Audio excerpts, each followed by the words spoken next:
Tonight, you'll witness a rejection so brutal it shatters a soul and forges something far more dangerous. An omega cast aside becomes a force no alpha can control. If you're ready for a story where power answers to those who bleed for it, stay until the very end. Don't forget to hit that like button and drop your city in the comments so I know where my pack is watching from. Let's begin. The moon hung fat and merciless over Black Ridge territory, its silver light turning the ceremonial grounds into something between cathedral and slaughterhouse. Nyra Vale stood at the edge of the gathered crowd, her bare feet cold against stone that had seen 1,000 claimings before this one. She'd learned young to make herself small, shoulders curved inward, eyes down, breath shallow enough that even her own wolf barely registered her presence. Tonight, that instinct screamed at her to run. "Jesus Christ, look at them all," someone muttered behind her. "Every unmated she-wolf in 3 territories, and half of them think they've got a shot." Laughter rippled through the cluster of high-born females near the front. Nyra recognized Sarah Blackthorn's voice, cutting above the rest, sharp as broken glass. "Please. We all know who he'll choose. My bloodline goes back 6 generations of Luna-born wolves. The claiming's just ceremony at this point." "Then why are you shaking, Sarah?" another voice challenged. "I'm not—" "Shut your mouth, Kira." Nyra pressed herself against the cold trunk of an oak tree, trying to disappear into its shadow. She shouldn't have come. Omegas didn't get claimed by alphas, especially not alphas like Kale Draven. The man was a walking nightmare of controlled violence, the kind of leader who could silence a room just by stepping into it. His pack didn't follow him out of love. They followed because the alternative was unthinkable. "All of you, silence." The command cut through the murmuring like a blade through skin. Instant, absolute. Kale Draven stepped into the moonlight. Nyra's breath caught despite every instinct telling her to look away, to not draw attention, to survive by being forgotten. But her eyes betrayed her. He stood 6'4" of coiled muscle and barely restrained fury, his dark hair pulled back in a way that made the brutal angles of his face even sharper. Scars tracked across his knuckles and up his forearms, not the neat ceremonial kind, but the jagged souvenirs of real violence. His eyes were the color of winter storms, pale gray, and utterly devoid of warmth. Power radiated off him in waves that made Nyra's wolf whimper and press low in her mind. "You know why we're here," Kale said, his voice carrying across the clearing without effort. "The blood moon rises. Fate demands its answer. I don't give a damn about your lineages or your politics. The bond chooses. Not me. Not you. Fate." Sarah stepped forward, her chin high, her copper hair catching the moonlight like a crown. "Then let fate speak, Alpha." Kale's expression didn't change. "It will." He moved through the crowd like a predator in a pen of prey, his gaze tracking across faces with cold precision. Nyra watched she-wolves straighten their spines, thrust out their chests, arrange their features into expressions of confidence and desire. The air reeked of desperation, poorly masked as pride. Kyle passed Sarah without a glance, past Kira, past the daughters of betas and warriors and council members. His steps slowed, stopped. Nyra's heart hammered against her ribs. She wasn't looking at him anymore. Couldn't, wouldn't. Her eyes fixed on the ground at her feet, counting the patterns in the stone, the cracks in the earth, anything to stay invisible. "Look at me." The command hit her like a physical blow. Her head jerked up against her will, her wolf responding to the alpha voice, even as her human mind screamed at her to stay down, stay small, stay safe. Their eyes met, and the world caught fire. The bond slammed into her with the force of a semi-truck at full speed. It wasn't gentle, wasn't sweet. It was recognition at a cellular level, soul calling to soul, wolf screaming to wolf, something ancient and absolute demanding acknowledgement. Nyra gasped, her knees buckling. Kale's eyes widened, just a fraction, just a flash, before his expression shuddered into something harder than stone. The crowd's murmur rose like a swarm of hornets. "No fucking way! An Omega? Impossible! This has to be a mistake. Fate doesn't make mistakes with bloodlines like his." Sarah's voice cut through, vicious and sharp. "Kale, you can't be serious. Her? She's nobody. She doesn't even have a mother worth naming. Watch your mouth, Sarah."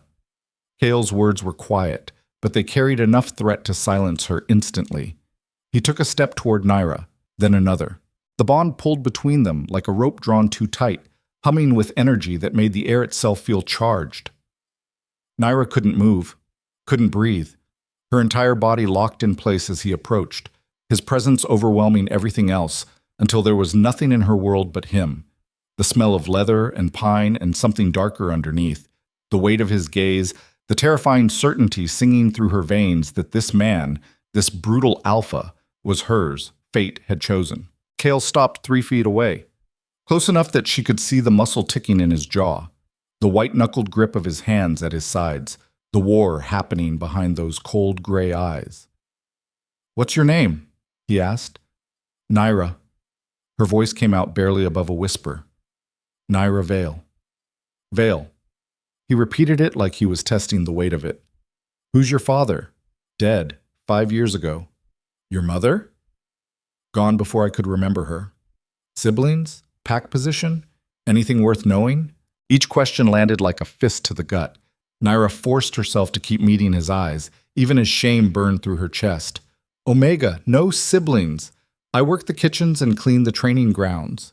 "Jesus Christ." Kale exhaled hard through his nose. "Of course you do." Sarah laughed, a cruel, bright sound that made Nyra flinch. "This is fate's grand design?" Sarah called out.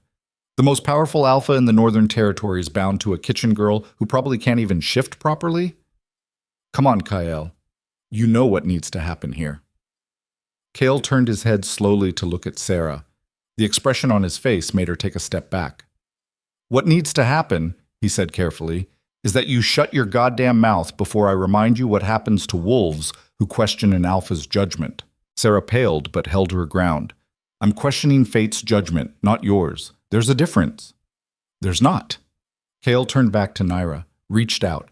His hand hovered inches from her face, his fingers close enough that she could feel the heat radiating from his skin. The bond thrummed harder, pulling, demanding, screaming for completion. All he had to do was touch her. One connection, one acknowledgement. The claiming would be complete. His hand trembled, just slightly, just enough that Nyra saw it. And then his expression hardened into something she couldn't read, something that looked almost like regret wrapped in steel. "No." The word dropped between them like a stone into still water. Nyra blinked. "What?" "No," Kael repeated, his voice louder now, carrying across the clearing to every wolf present. "I don't accept this. I don't accept you." The bond inside her chest lurched violently. "You can't," Nyra started, but her voice broke. "You can't reject a fated bond. That's not... Nobody does that." "I just did." "Kael, please." The desperation in her voice made her hate herself, but she couldn't stop it. The bond was unraveling inside her, threads snapping one by one, and the pain of it drove her to her knees. "Please, you don't understand. It'll kill..." "It won't kill you." Kael's voice was flat. "It'll hurt like hell, but you'll survive. Omegas are good at surviving." He stepped back, put distance between them. The bond stretched, thinned, began to tear. "I, Kyle Draven, Alpha of Black Ridge Pack, reject the bond between myself and Nyra Vale. Let the moon witness. Let the pack witness. Let fate witness and learn that some pairings make no goddamn sense." The words hit her like bullets. Each one tore another piece of the bond away. And then it shattered. The pain was indescribable. It started in her chest and exploded outward, ripping through every nerve, every cell, every piece of her that had dared to hope for even one moment that she might be worth something. Nyra screamed, couldn't help it, couldn't stop it, her body convulsing as something fundamental inside her broke apart. The crowd watched in horrified silence. Sarah smiled, and Kael turned and walked away. Just like that. Like she was nothing. Like the bond fate itself had forged between them was worth less than the dirt under his boots. Nyra collapsed fully to the ground, her fingers digging into the stone, her breath coming in ragged gasps that sounded more animal than human. Tears burned down her face, but she barely felt them. The pain inside was so much worse than anything physical. Someone laughed, then someone else. The whispers started immediately. "Can you believe rejected by her own fated mate?"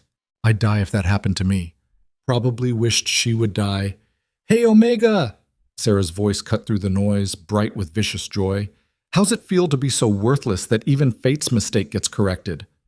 Nyra couldn't answer, couldn't move, couldn't do anything but lie there and bleed internally while the pack she'd served her entire life laughed at her destruction. Then, something shifted. Deep inside her, beneath the pain, beneath the shattered bond, beneath everything she'd ever known about herself, something else woke up. It felt cold, ancient, wrong in a way that made her wolf whimper and retreat even further into the corners of her mind. The shadows around her moved, just slightly, just enough that if anyone had been paying attention, really paying attention, they would have noticed the darkness pooling toward her like water finding a drain. But nobody was watching anymore. They'd already decided she didn't matter. Nyra pushed herself to her hands and knees, then to her feet. Every movement hurt. Every breath felt like swallowing glass. But she stood, and she walked, away from the ceremonial grounds, away from the laughter, away from everything. Nobody stopped her. Nobody followed. She was invisible again, just like always. The next 3 days passed in a haze of pain and humiliation that Nyra would have given anything to forget. The physical agony of the rejection faded slowly, bone-deep aches that made every movement feel like pushing through concrete, headaches that split her skull open, fever that soaked her sheets with sweat and left her shaking. But she could handle physical pain. She'd been handling it her whole life. The whispers were worse. There she is. Can't believe she even showed her face. I heard she tried to beg him. Pathetic. Nyra kept her head down and did her work. Scrubbed pots in the kitchen until her hands cracked and bled. Hauled buckets of water for the warriors' baths. Cleaned blood and mud from the training grounds after sparring sessions that she was never invited to join. Maya, the head cook, was the only one who spoke to her with anything resembling kindness.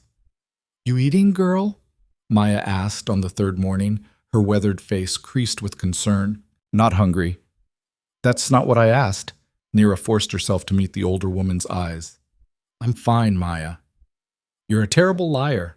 Maya shoved a bowl of stew across the counter. "Eat, you're already skin and bones. Don't need you collapsing in my kitchen because you decided to starve yourself over some asshole alpha who doesn't know a blessing when it bites him in the face." He made the right choice. The words tasted like ash in Nyra's mouth, but she forced them out anyway. "I'm nobody. Why would he want—" "Stop." Maya's voice cracked like a whip. "Don't you dare. Don't you dare take his shame and wear it like it belongs to you. He's the one who rejected fate. He's the one who'll answer for it, not you." Nyra wanted to believe that. God, she wanted to believe that so badly it hurt almost as much as the bond breaking had. But she'd seen the way Kyle had looked at her, like she was a problem to be solved, a mistake to be corrected, something fundamentally wrong that needed to be eliminated. And she'd seen the way the pack had looked at her afterward, like she'd confirmed everything they'd always suspected about Omegas. Weak, worthless, disposable. "Thank you for the food," Nyra said quietly, picking up the bowl even though the thought of eating made her stomach turn. Maya sighed. "You're welcome, sweetheart. And Nyra? Whatever you're thinking about doing, don't." Nyra looked up sharply. "What?" "I've seen that look before. That I don't belong here anymore look. I'm telling you right now, wherever you think you're going, whatever you think you're looking for out there, it won't fix what's broken inside. You hear me?" "I hear you." But Nyra was already lying, because the truth was she'd been hearing something else for the past 3 days. A voice. Not out loud, nothing she could point to and say, "There, that's what I heard," but present all the same. A whisper at the edge of her consciousness, calling to her in a language she didn't understand but somehow recognized. It came from the forest. The forbidden forest specifically, the deep woods north of pack territory that every wolf was taught to avoid from childhood. Stories said the trees there were older than memory, that things lived in those shadows that predated the packs, that wolves who wandered too far into that darkness came back changed, if they came back at all. Nyra had never been stupid enough to test those stories, until now. She finished her shift in the kitchen as the sun set, washing the last of the dinner dishes while the pack gathered in the great hall for the evening meal. She could hear them through the walls. Laughter, conversation, the easy camaraderie of wolves who belonged.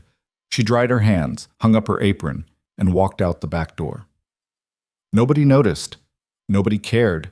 The forest waited. The trees grew denser the further north she walked, their branches weaving together overhead until the moonlight barely penetrated.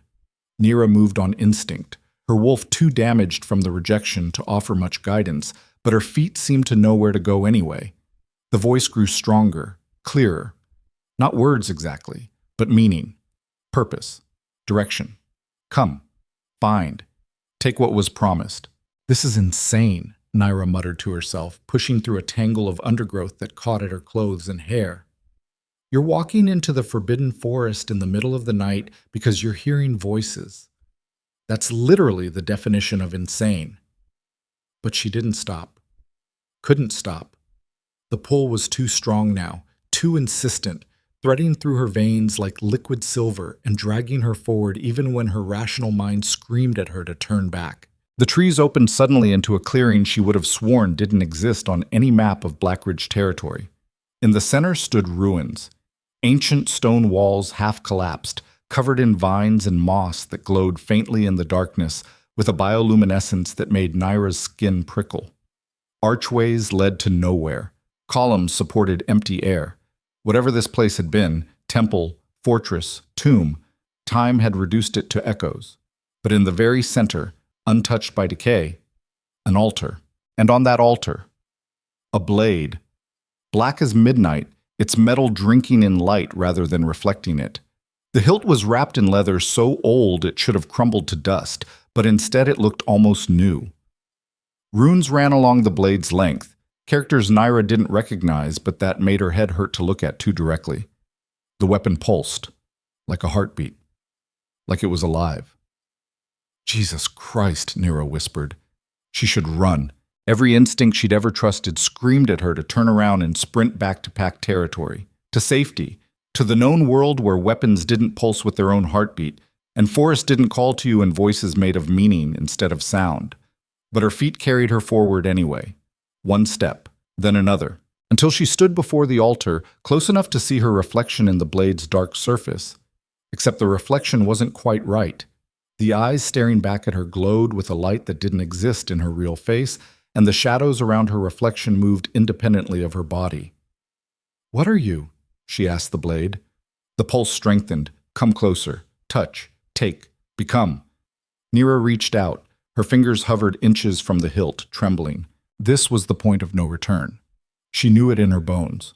Whatever this blade was, whatever power it offered, it would change her, fundamentally, irrevocably.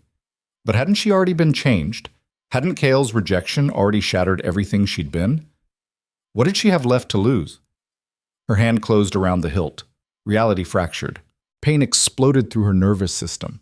Not like the bond breaking, but somehow worse, somehow deeper. Like every cell in her body was being torn apart and rebuilt in a new configuration.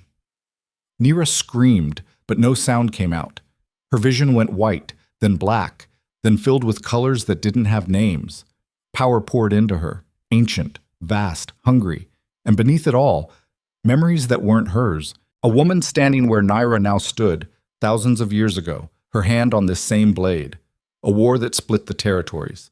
Blood magic and pack law colliding. And a curse. No, not a curse. A promise. The Nightborn shall rise when the bloodlines fail, when fate is rejected and power abandoned, when the strong prove weak and the weak discover strength. The blade will know its wielder, the shadows will answer their mistress, and the packs that forgot will remember. The vision shattered. Nyra gasped, her eyes flying open. She was still standing in the clearing, still holding the blade, but everything had changed. The weapon felt light in her hand now, perfectly balanced, like it had been made for her specifically. And the shadows moved when she wanted them to. She tested it, just a small gesture, and watched as the darkness pooled at her feet, swirled up her legs, wrapped around her arms like living silk. Holy shit. What did you do to me? Nyra whispered. The blade didn't answer, didn't need to. She could feel it now, the power humming under her skin, waiting to be used. Not wolf power, something older, something that predated the packs and their laws and their precious hierarchies, Something that didn't give a damn about alphas and omegas and who was supposed to submit to whom. A smile touched Nyra's lips, her first real smile in 3 days. She turned to leave the clearing and found Cale Draven standing at the tree line, his eyes locked on her with an expression she couldn't read. How long had he been there? How much had he seen?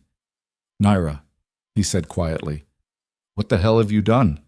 The shadows around her rippled, and Nyra discovered she didn't care about answering him. Not anymore. Cale had tracked her scent for 2 hours through the forbidden forest, following a trail that should have been impossible for an Omega to make. Too confident, too direct, too unafraid. When he'd realized where she was headed, he'd almost turned back. Nobody went into the heart of the old forest. Nobody who valued their sanity, anyway. But something had pulled him forward despite his better judgment. Maybe guilt over the rejection that still gnawed at his gut like a parasite. Maybe concern that she'd do something stupid in her pain. Maybe just curiosity about why a broken Omega would walk into the one place every pack knew to avoid. He'd expected to find her crying, lost, ready to be rescued so he could ease his conscience and send her back to her proper place. He hadn't expected this. The blade in her hand was wrong, fundamentally, viscerally wrong, in a way that made his wolf bare its teeth and snarl. Power radiated from the weapon in waves that tasted like old blood and forgotten oaths. And the shadows. Christ, the shadows were moving.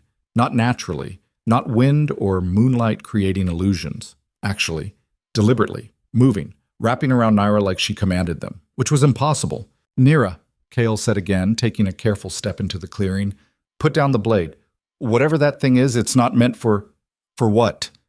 She turned to face him fully, and Cale's words died in his throat. Her eyes. Her eyes were glowing, faintly but unmistakably. A silver light that had nothing to do with wolf vision and everything to do with whatever power she'd just claimed. Not meant for an Omega? Nyra continued, her voice eerily calm. Not meant for someone like me? Someone worthless? Someone you rejected? That's not... Cale started, but she cut him off. Don't. The single word carried command that made his wolf twitch. Don't lie to me. Not now.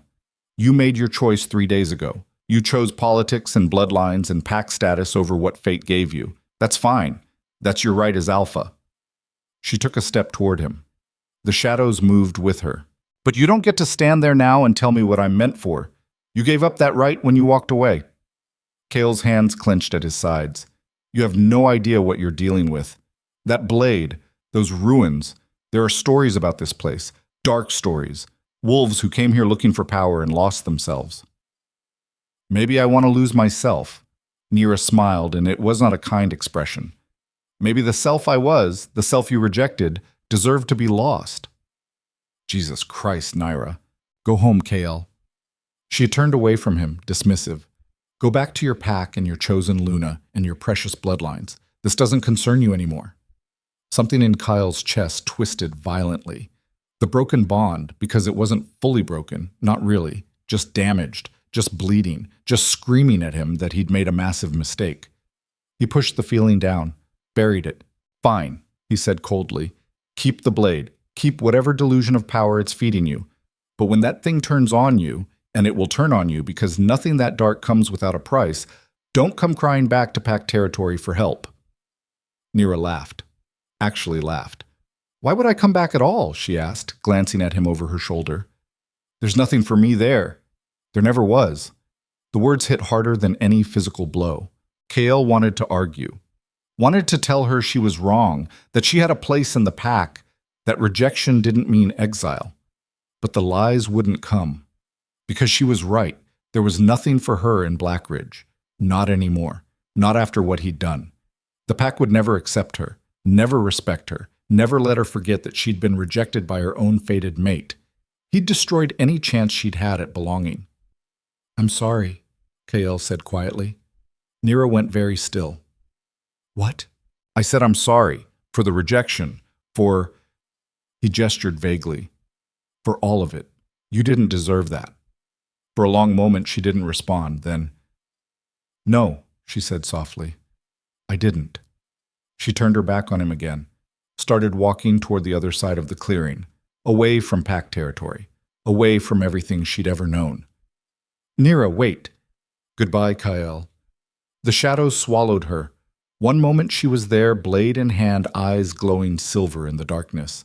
The next, gone, like she'd never existed at all. Kael stood alone in the clearing, surrounded by ancient ruins and the lingering scent of power that made his skin crawl. The broken bond in his chest screamed, and for the first time since becoming Alpha, Kael Draven wondered if he'd just made a mistake he couldn't fix. Sis. 3 weeks later, the first rumors started spreading across pack territories. A lone wolf had dismantled a rogue camp near the western border. 15 fighters, all dead, all killed with precision that suggested professional training. No survivors, no witnesses. Except for one detail that every passing traveler mentioned. The bodies were found in shadows so deep that noon sunlight couldn't touch them. 2 weeks after that, a minor alpha in the southern territories tried to force a claiming on an unwilling she-wolf. His pack found him the next morning, alive but broken, with a message carved into the wall above his bed in letters that seemed to drink light.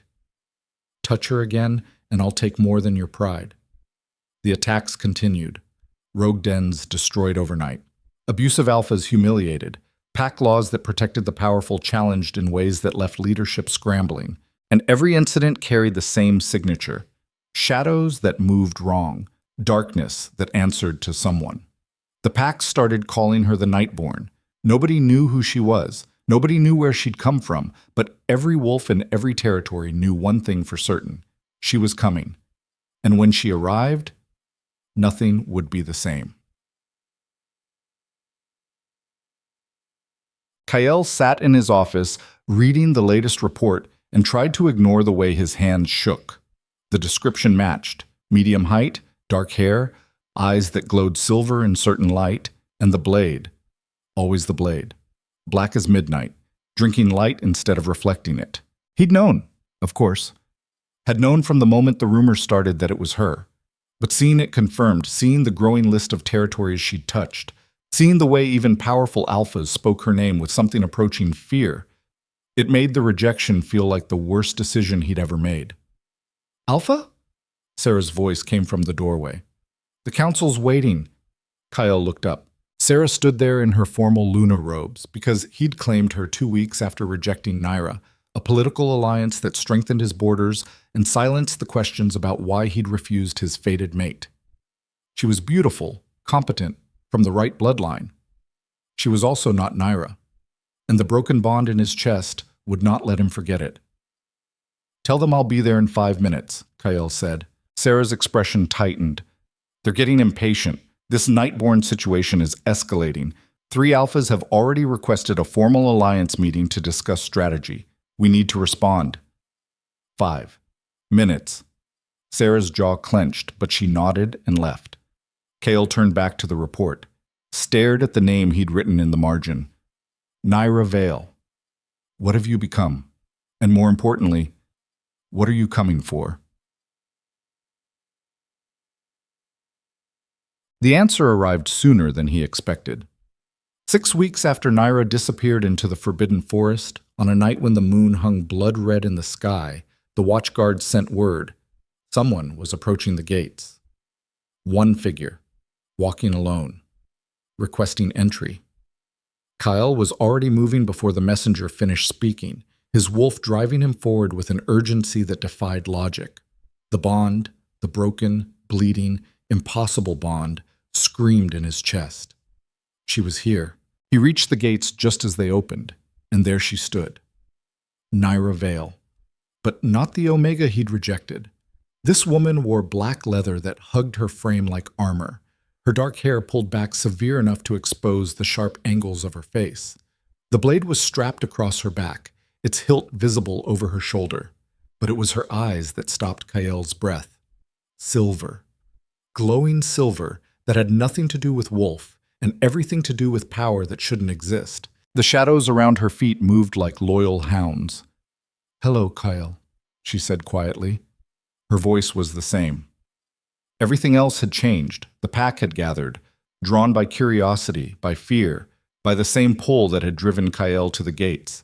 He could feel them behind him, pressing close, could hear their whispers. Is that the Nightborn? She came here. Why would she come here? Sarah pushed through to the crowd, her face pale, but determined. You have no right to be here. You're not Pack. You have no claim to this territory. Nyra's eyes slid to Sarah, and Kael watched his chosen Luna take an involuntary step back. No claim? Nyra repeated. Interesting. She turned her attention back to Kael. I didn't come back, she said. The words echoed the promise she'd made 6 weeks ago in the Forbidden Forest. Then why are you here? Kael forced himself to ask. Nyra's smile was cold and sharp. I came to take what should have been mine. The shadows exploded outward. And that's when Kael Draven realized the nightmare was just beginning. The shadows didn't just spread, they devoured. In the space of a heartbeat, the torchlight around Blackridge's main gate guttered and died. The moonlight itself seemed to retreat, leaving only the eerie silver glow from Nyra's eyes to illuminate the scene. Wolves stumbled back, their night vision useless against darkness, this absolute, this wrong. Kael held his ground through sheer force of will. Stand down, he commanded, his alpha voice cutting through the rising panic. Everyone stand down, nobody moves. The pack froze, training overriding terror. Nyra tilted her head, studying him with an expression that might have been amusement. Still giving orders, that's cute. This is still my territory, Kael said. My pack, my law. Is it? She took a step forward. The shadows moved with her, writhing across the ground like something alive and hungry. Several wolves whimpered. They couldn't help it, their instincts screaming at them to run from a predator their hindbrain recognized, even if their rational mind couldn't name it.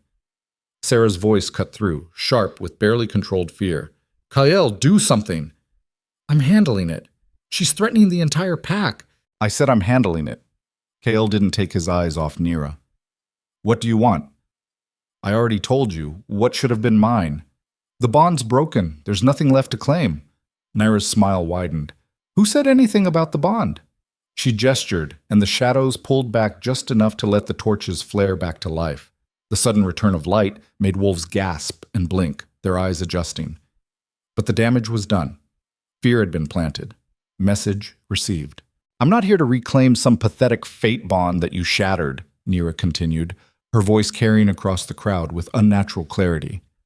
I'm here because this pack, your pack, operates under laws that are broken, rules that protect alphas and crush everyone beneath them. I'm here to change that. By force? Kael demanded. By walking in here with some dark power you barely understand and threatening wolves who've done nothing to you? They did nothing. That's the point. Nyra's eyes flashed brighter. They stood there and watched you reject me, laughed while I bled, whispered about how worthless I was, and not one of them, not a single wolf in this entire territory, thought to question whether you were right. The accusation hung in the air. Nobody contradicted her, because she was right. Marcus, Kael's beta, pushed forward through the crowd. The big wolf had served at Kael's side for 8 years, loyal to the bone, but even he looked uncertain now. With respect, Kael, Marcus said carefully, maybe we should hear her out. Kael's head snapped toward him. Excuse me? She's not wrong. About some things. The rejection was, Marcus hesitated, harsh, public. There could have been better ways to handle it. You questioning my decisions now, Marcus? I'm saying maybe she's got a point about pack law needing to evolve.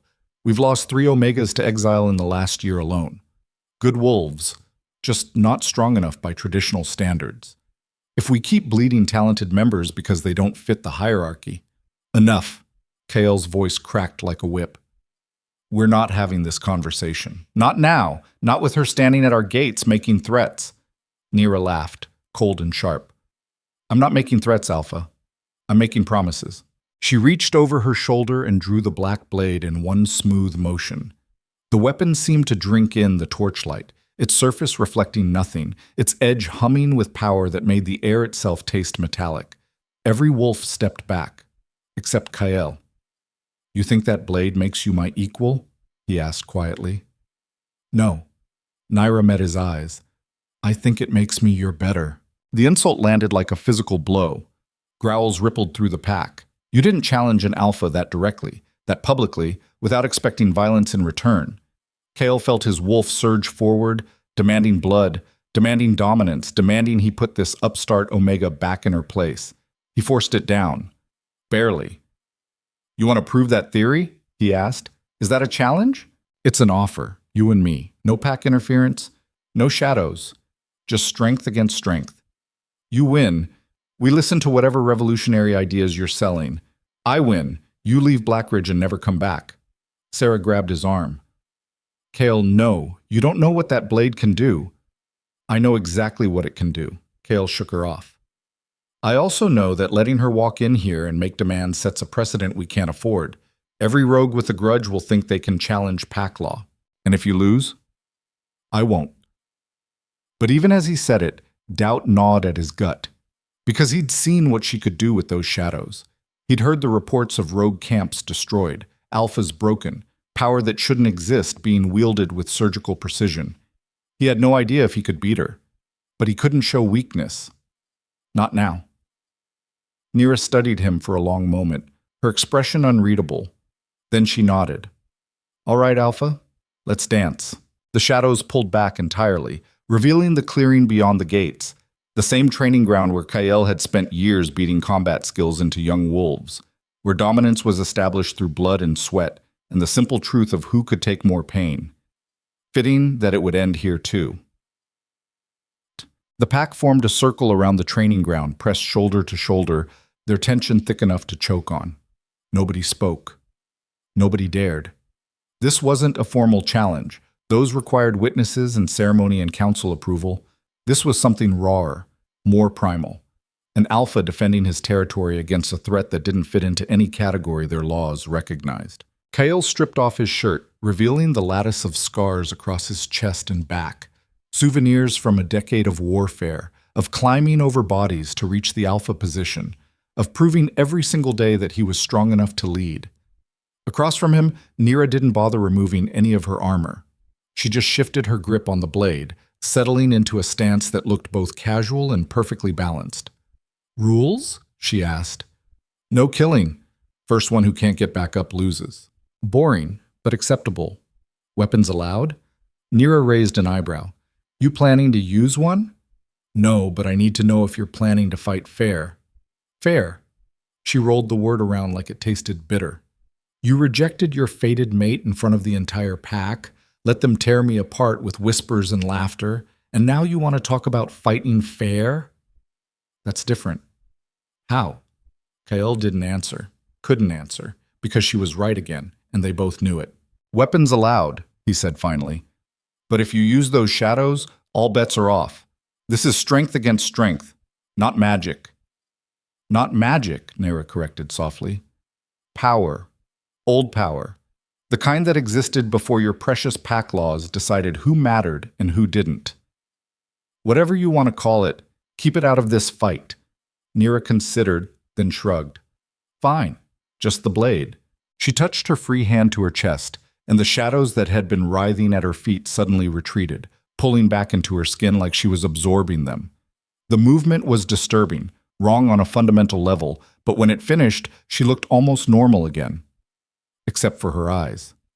Those still glowed silver. Marcus stepped forward, his voice carrying across the circle. Begin on my mark. 3, 2, 1. Kael moved.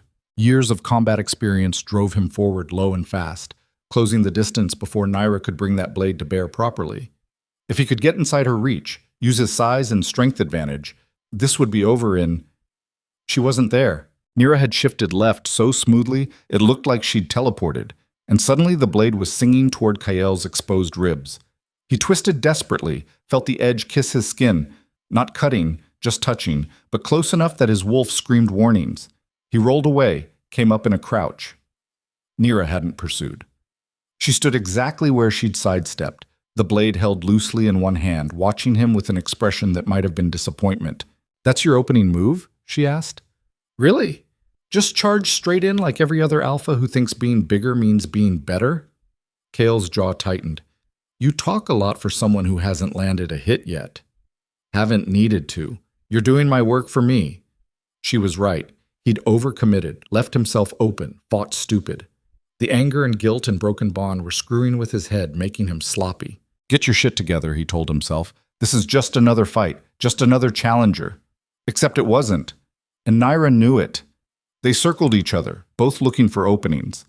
Kyle wolf senses cataloged every detail. The way she favored her left leg slightly, the tight grip on the blade that suggested nerves despite her cocky words. The elevated heartbeat he could hear from 6 feet away. She was scared. Good. Scared meant she could be beaten. He feinted right, then lunged left, his hand closing around her wrist before she could pull the blade back. Gotcha. He twisted, using leverage and brute strength to force her arm up and back, to make her drop the... Nyra's knee caught him in the solar plexus. All the air left Kyle's lungs in a rush. His grip loosened just enough for her to rip free, and then the pommel of the blade cracked across his jaw hard enough to snap his head sideways. Pain exploded through his skull. Blood filled his mouth. The crowd gasped. Kale staggered back, his vision swimming. Through the haze, he saw Nyra resetting her stance, saw the grim satisfaction on her face. First blood, she said quietly. Want to yield yet? Go to hell. Already been there. Didn't care for it. And she came at him this time, the blade moving in patterns that shouldn't have worked. Too fast, too precise. Like she'd been training with it for years instead of weeks. Kyle blocked, dodged, gave ground, looking for any opening to... There. She overextended on a downward strike. Kyle slipped inside her guard and drove his fist into her stomach with enough force to lift her off her feet. She folded with a grunt of pain, and he followed up with an elbow to her back that sent her crashing to the ground.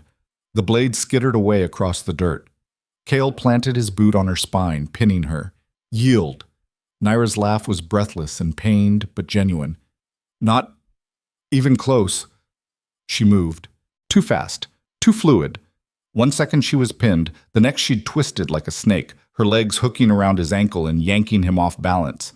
Kyle hit the ground hard, and before he could recover she was on him, knees on his chest, hands locked around his throat. Not squeezing. Not yet. Just holding. Their faces were inches apart.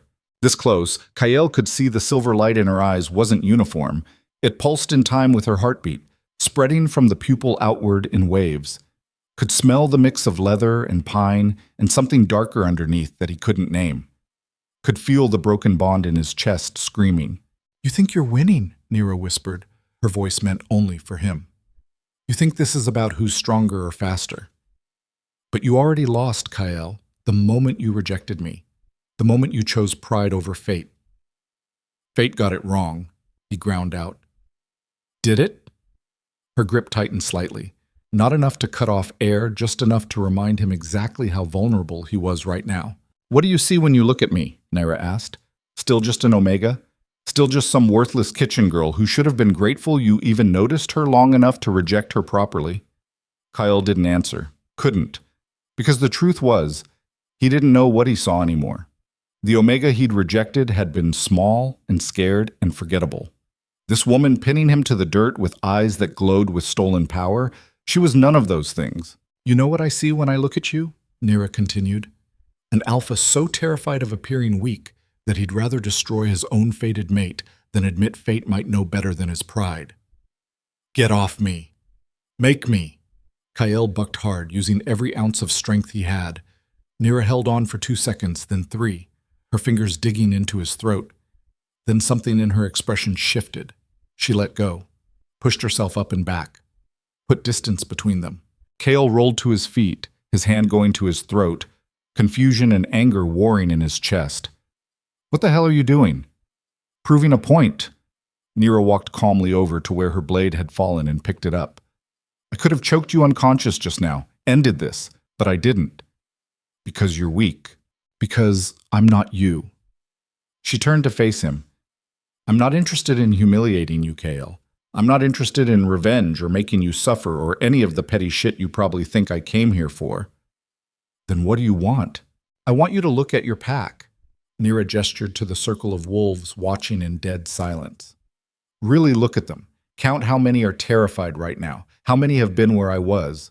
Rejected, dismissed, considered disposable because they weren't strong enough, or dominant enough, or born into the right bloodline. Kael's eyes tracked across familiar faces, saw Marcus's troubled expression, saw the younger wolves watching with something that looked almost like hope, saw Sarah's barely concealed fury, saw too many wolves who wouldn't meet his gaze. Pack law needs to change, Nyra said quietly. Not because I'm bitter, not because I want revenge, but because it's breaking. You're bleeding talent and loyalty, and you don't even see it because you're too busy enforcing hierarchies that don't serve anyone but the wolves already at the top. And you think threatening us with dark magic is going to convince me to change millennia of tradition? I think showing you I could destroy everything you've built and choosing not to might convince you I'm serious. She sheathed the blade across her back, extended her hand. I'm offering you a choice, Alpha. Work with me to reshape pack law into something that actually protects all wolves, not just the strong ones. Or stand in my way, and I'll build something new from the ashes of territories too stubborn to evolve. The crowd held its breath, every wolf waiting to see what their alpha would do. Kael stared at her outstretched hand like it might bite him.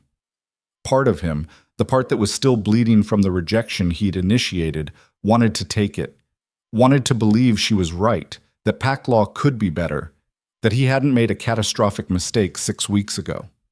But the larger part, the part that had spent a decade climbing to alpha through violence and dominance, and never showing weakness, that part saw only a threat, a challenge to everything he'd built.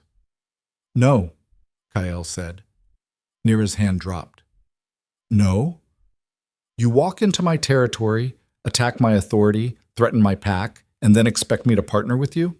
That's not how leadership works. That's chaos. That's evolution. That's treason.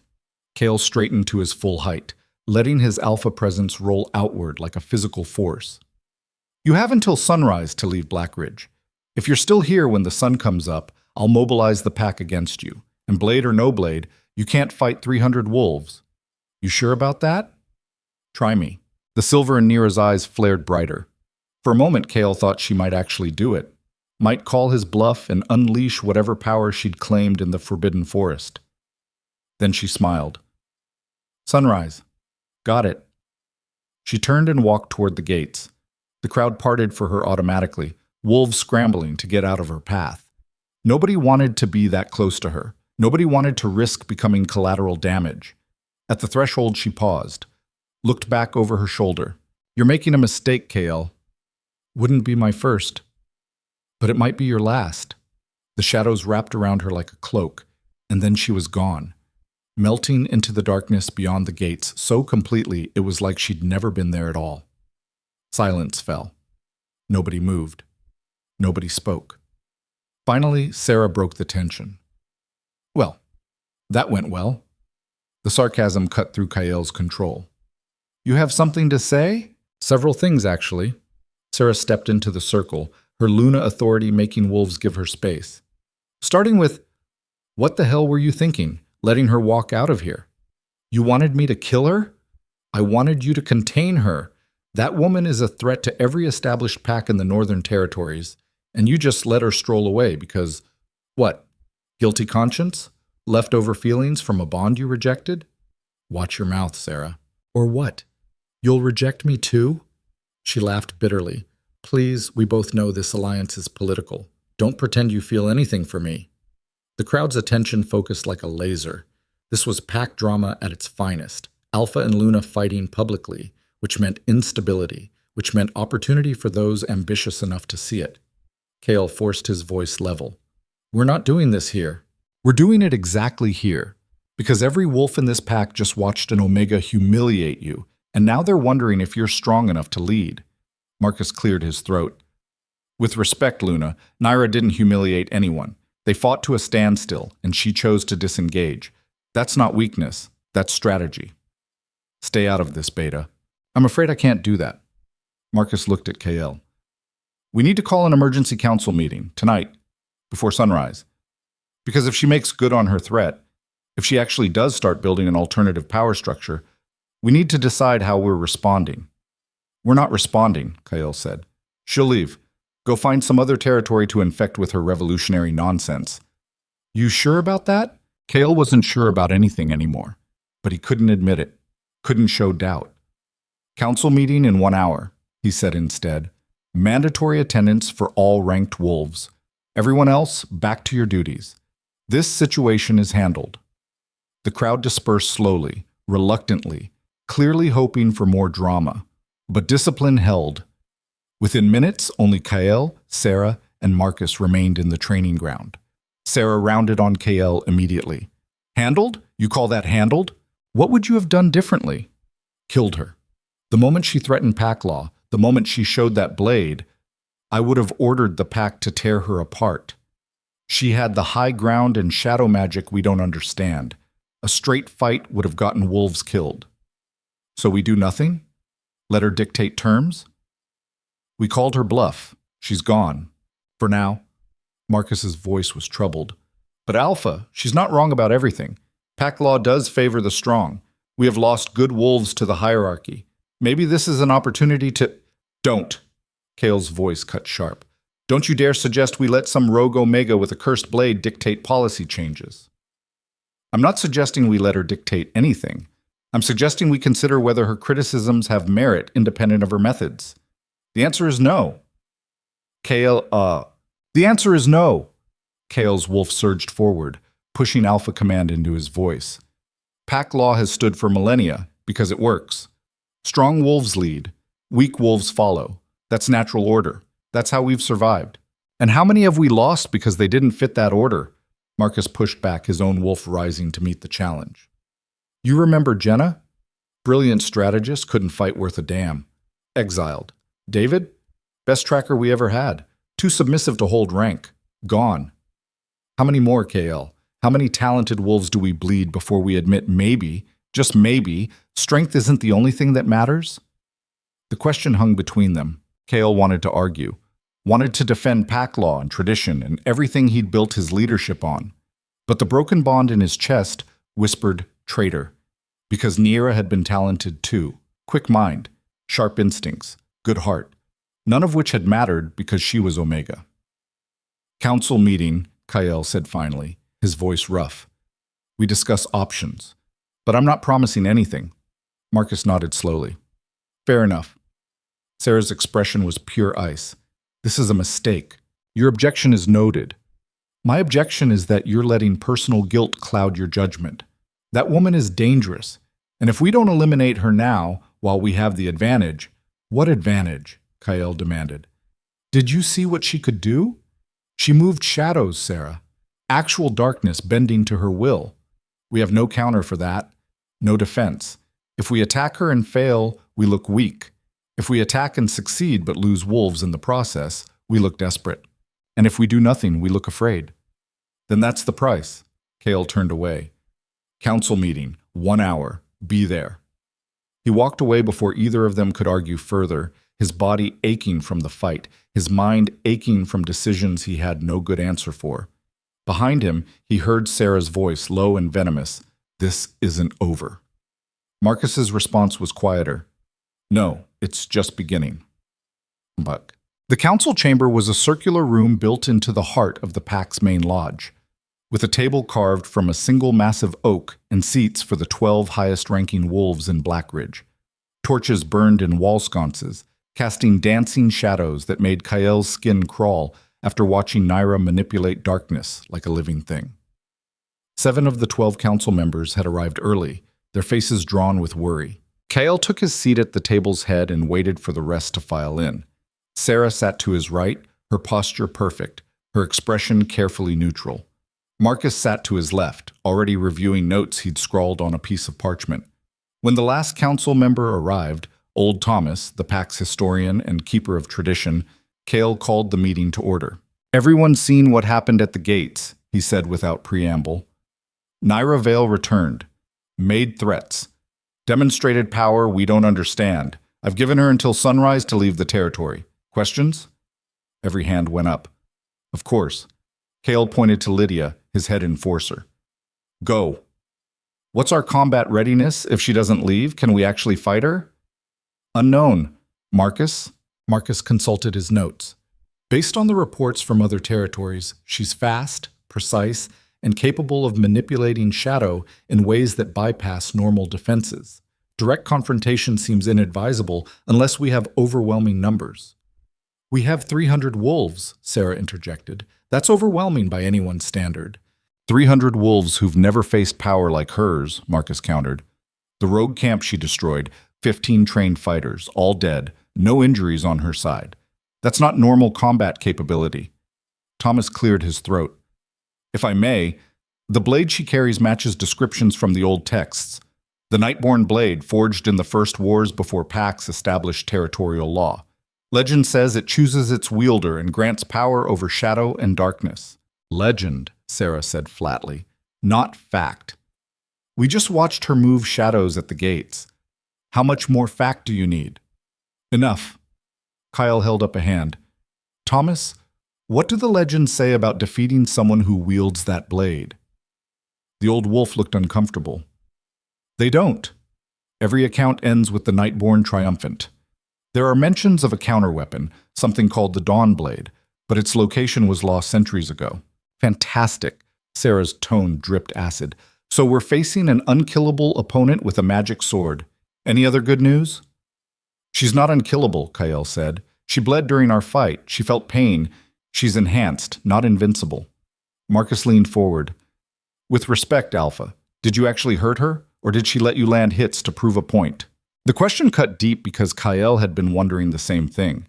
The way Nyra had released his throat, stepped back, deliberately given him space, it all suggested she'd been in control the entire time, which meant he hadn't won the standoff. She'd allowed a draw. Doesn't matter, Kyle said. What matters is strategy going forward. Options? Lydia spoke up.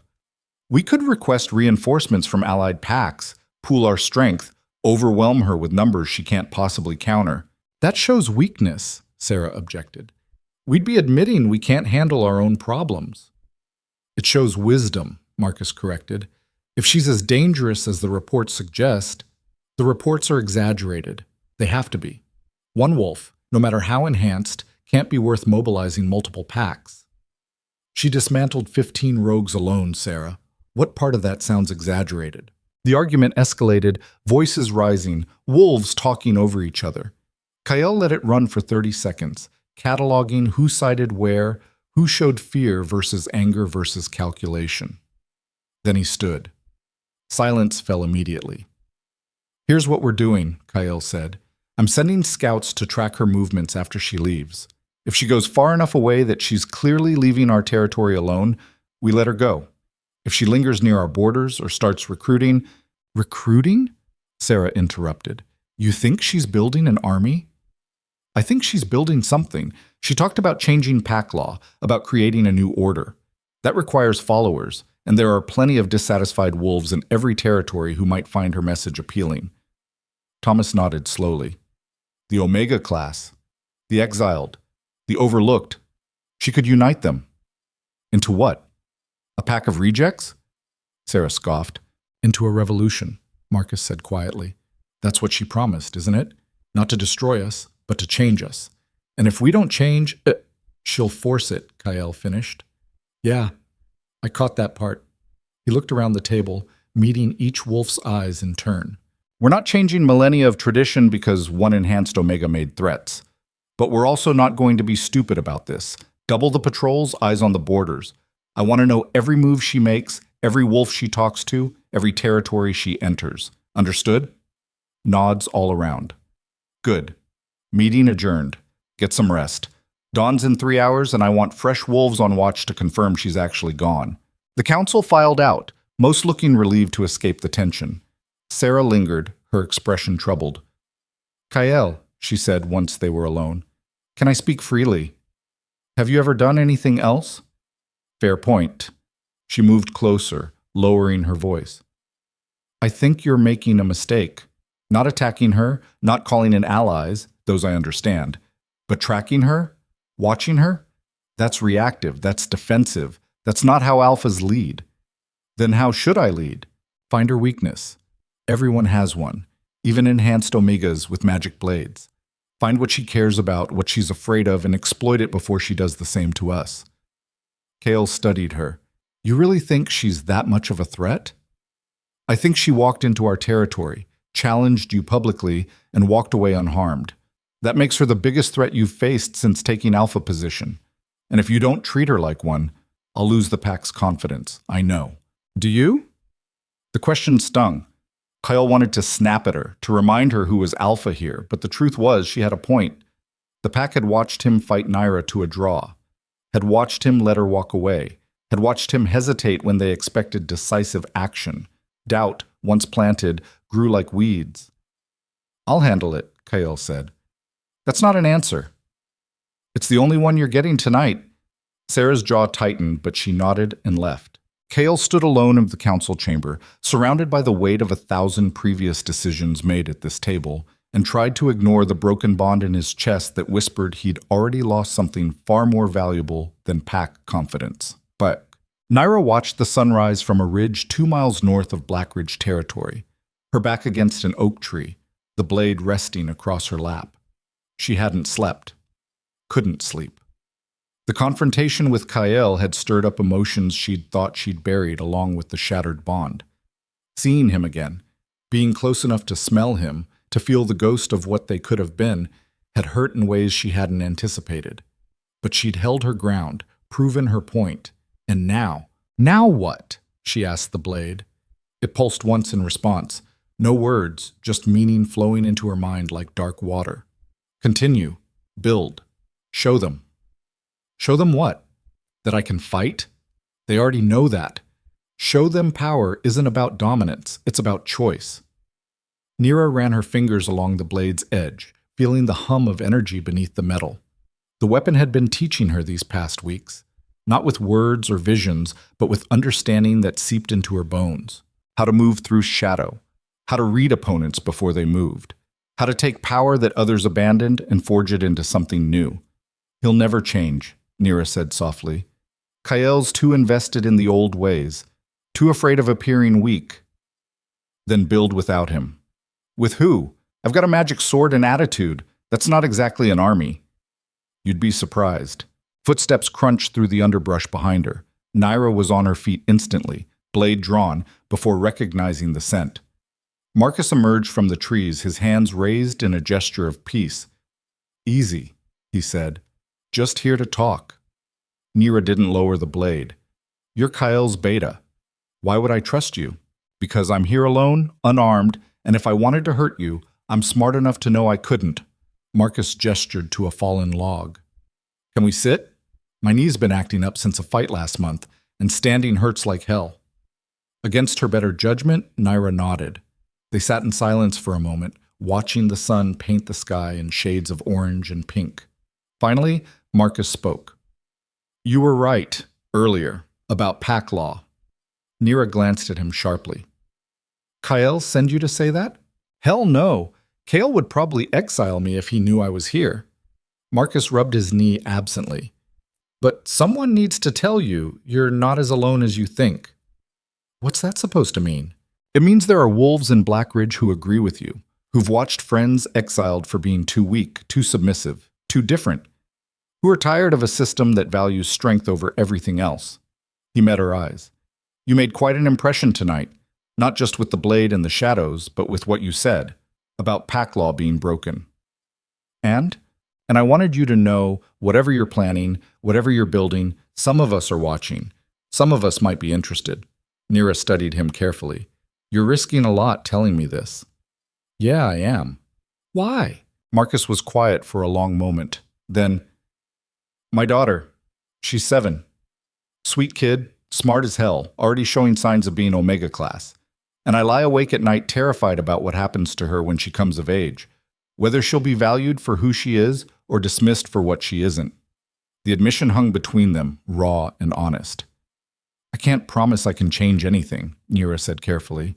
I'm not asking for promises. I'm asking that you keep doing what you're doing. Keep pushing. Keep questioning. Keep proving that there's another way. Marcus stood, wincing at the knee pain. And if you ever need information about Black Ridge, movements, decisions, weaknesses, you know where to find me. He walked away before Nyra could respond, disappearing into the trees as quietly as he'd arrived. leaving her with the sunrise and a realization that made her chest tight. She wasn't building an army. The army was building itself. All she had to do was give them a banner to rally behind, and she knew exactly where to start. Whoa. Kael stood at his office window, watching the sunrise over Blackridge, and tried to convince himself he'd made the right call, letting Nyra leave, choosing surveillance over confrontation, betting on her walking away rather than escalating, but the doubt wouldn't quiet. A knock at the door interrupted his thoughts. "Enter." Lydia stepped in, her expression grim. "Morning patrol just reported in." "And?" "She's gone. Left the border at dawn, heading northwest. Scouts are tracking at a distance." Relief washed through Kael, brief and sweet, before Lydia continued. "But Alpha, we've got a problem." "What kind of problem?" 3 wolves requested permission to leave the pack this morning, all Omega class, all citing personal reasons that don't hold up under questioning. Kael's stomach dropped. "They want to follow her." "Looks like it. Permission to deny their requests?" Every instinct screamed yes. Lock down the pack, prevent any hemorrhaging of loyalty or numbers. But he'd learned enough about leadership to know that forcing wolves to stay rarely ended well. "Let them go," he said. "But I want their names. I want to know who's choosing her over us." "Understood." Lydia left. Kyle turned back to the window, watching the sun climb higher, and felt the first real stab of fear since taking the alpha position. Because Nyra hadn't needed to defeat him in combat. She was defeating him by offering something he couldn't match: hope for wolves who had none. And if that continued, if more wolves left, if other territories started seeing her as a viable alternative to traditional pack structure, the bond in his chest pulsed once, sharp and aching. And Kyle realized, far too late, that the real battle hadn't even started yet. It had simply been the 3 Omegas who left Blackridge weren't the last. By the end of the first week, 12 more had requested departure. By the end of the second, the number climbed to 37.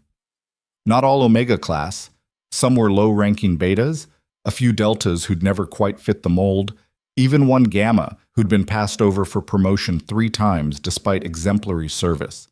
The exodus was surgical, quiet, deliberate, and it was gutting Blackridge's foundation. Kael stood in the council chamber, staring at the list of names Marcus had compiled, and tried to ignore the hollow feeling spreading through his chest.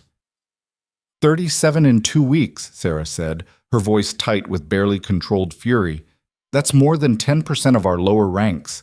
If this continues—" "It won't continue," Kael interrupted. "How can you possibly know that?" "Because it can't.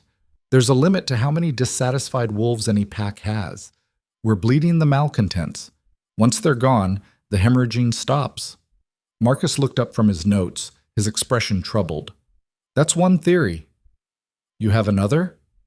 "I have a concern. What if this isn't about malcontents? What if she's actively recruiting?" Sarah laughed, sharp and bitter. "Please, she's one wolf with a magic sword. What's she going to do, build a pack out of rejects and cast-offs?" "That's exactly what she's going to do," Marcus said quietly. "And if she succeeds, if she actually creates a viable alternative to traditional pack structure, we're looking at something much bigger than a few dozen wolves changing allegiance." Kael's jaw tightened. "You're being dramatic." "Am I? Think about it, Kael. Every territory has wolves who don't fit. Omegas, exiles, the overlooked. If Nyra gives them a place to belong, a purpose, a structure that values them, a structure built on what? Shadows and resentment? That's not sustainable. Neither is bleeding 37 wolves in 2 weeks. The words landed like a fist to the gut. Kael wanted to argue, wanted to defend pack law and tradition and the natural order that had kept wolf society stable for millennia. But the numbers didn't lie. Blackridge was weakening, and Nyra was the cause. "We need to find her," Sarah said. "Confront her directly. End this before it spirals further." "The scouts lost her trail 3 days ago," Marcus reported. "She's deliberately avoiding detection. Using the shadow-walking ability, presumably. We have no idea where she is. Then we force her to come to us." Sarah leaned forward, her expression calculating. "She cares about the wolves following her, right? Uses them as proof her ideology works. So we take that proof away. Kale looked at her sharply. Explain. The wolves who left Black Ridge, they didn't renounce pack bonds formally. Technically, they're still ours. We could invoke the reclamation law, demand their return under penalty of exile status. That law's been dormant for 50 years, Marcus objected. Using it now would be seen as desperate, Sarah smiled coldly. Good. Let her see we're willing to fight for our wolves. Let her understand there are consequences to stealing pack members. They weren't stolen. They left voluntarily, without formal release, which makes it theft under traditional law. Marcus shook his head. This is a bad idea, Kyle. Invoking reclamation will make us look tyrannical, like we own wolves rather than lead them. We do own them, Sarah snapped. Pack bonds aren't suggestions, they're obligations. And if we let wolves just walk away whenever they feel like it, we might as well disband entirely. The argument spiraled, voices rising, until Kyle held up a hand for silence. We're not invoking reclamation, he said finally. Not yet, but I want contingency plans. If the Exodus hits 50 wolves, we revisit this conversation. Understood? Reluctant nods all around. In the meantime, I want positive reinforcement for wolves who stay. Extra rations for lower ranks. Public recognition of service. Show them they're valued here. Bribery, Sarah muttered. Loyalty building, Kyle corrected. There's a difference. The meeting dissolved into logistics. Who would handle what? Which wolves needed extra attention? How to spin the Exodus as natural turnover rather than ideological rejection. But underneath it all, Kyle felt the foundation cracking, and he had no idea how to stop it. 200 miles northwest, in a valley the maps called Empty Basin, but wolves knew as the Hollow, Nyra was building something unprecedented. Not a traditional pack. There was no alpha dominance, no rigid hierarchy, no submission-based structure. Instead, she'd organized the growing group of followers around skills and choice. Hunters formed teams based on compatibility rather than rank. Sentries rotated positions to prevent power concentration. Decisions affecting everyone got discussed openly, with Nyra serving as mediator rather than dictator. It was messy, chaotic at times, and it was working. Water supply's stable, reported Elena, a former Blackridge Omega who'd been the fourth to leave. The spring's clean, flow rate's good. We can support 50, maybe 60 wolves long term. We're at 43 now, Nyra said, reviewing the mental tallies she kept, with 3 more arriving tomorrow if the scouts' intel is accurate. From where? Iron Peak territory. 2 Omegas and a Beta, who got caught in the crossfire of an Alpha succession dispute. Elena whistled low. Word's spreading fast. Too fast, Nyra frowned. We're not ready for this kind of growth. We don't have enough shelter, enough food stores, enough structure? The voice came from behind her, dry with amusement. Nyra turned to find Marcus emerging from the tree line, a pack slung over his shoulder and exhaustion written across his face. You came, she said, surprised despite his promise to feed her information. Took longer than expected. Had to be careful about the timing, make sure my departure looked natural. He dropped the pack with a thud. Brought medical supplies. Figured you'd need them. We do. Thank you. Nyra studied him carefully. What did it cost you? Leaving Blackridge? My position. My reputation. Kyle's trust. Marcus's expression was grim. But my daughter's safer here than there. That's what matters. Elena stepped forward. Your daughter's here? You brought a child to a place where she won't be judged for being Omega before she's even old enough to shift properly. Yeah, I did. Marcus met Elena's challenge head on. You got a problem with that? No. Elena's expression softened. No, I get it. The moment broke as shouts erupted from the camp's eastern edge. Nyra was moving before conscious thought, the blade drawn, shadows pooling at her feet in automatic response to threat. She reached the disturbance to find 2 wolves circling each other, hackles raised, teeth bared. One she recognized, Daniel, former Blackridge Delta with a chip on his shoulder about being overlooked. The other was newer, a young Beta from Stonecrest who'd arrived 3 days ago. What's going on? Nyra demanded. He took my kill, Daniel snarled. Deer I'd been tracking for 2 hours. Just swooped in and claimed it like... It was already down when I found it, the Beta protested. How was I supposed to know it was yours? Maybe by using your goddamn nose to scent my trail all over it? Both of you, stand down. Nyra's voice carried command that made both wolves hesitate. This is exactly the bullshit we left behind, fighting over territory and kills and who had dibs on what. He didn't steal anything. You don't own the deer just because you tracked it. Neither does he just because he found it first. Nyra sheathed her blade deliberately. Here's what's going to happen. You're both going to butcher that deer together, share it with the camp equally, and use this as a learning experience about cooperation.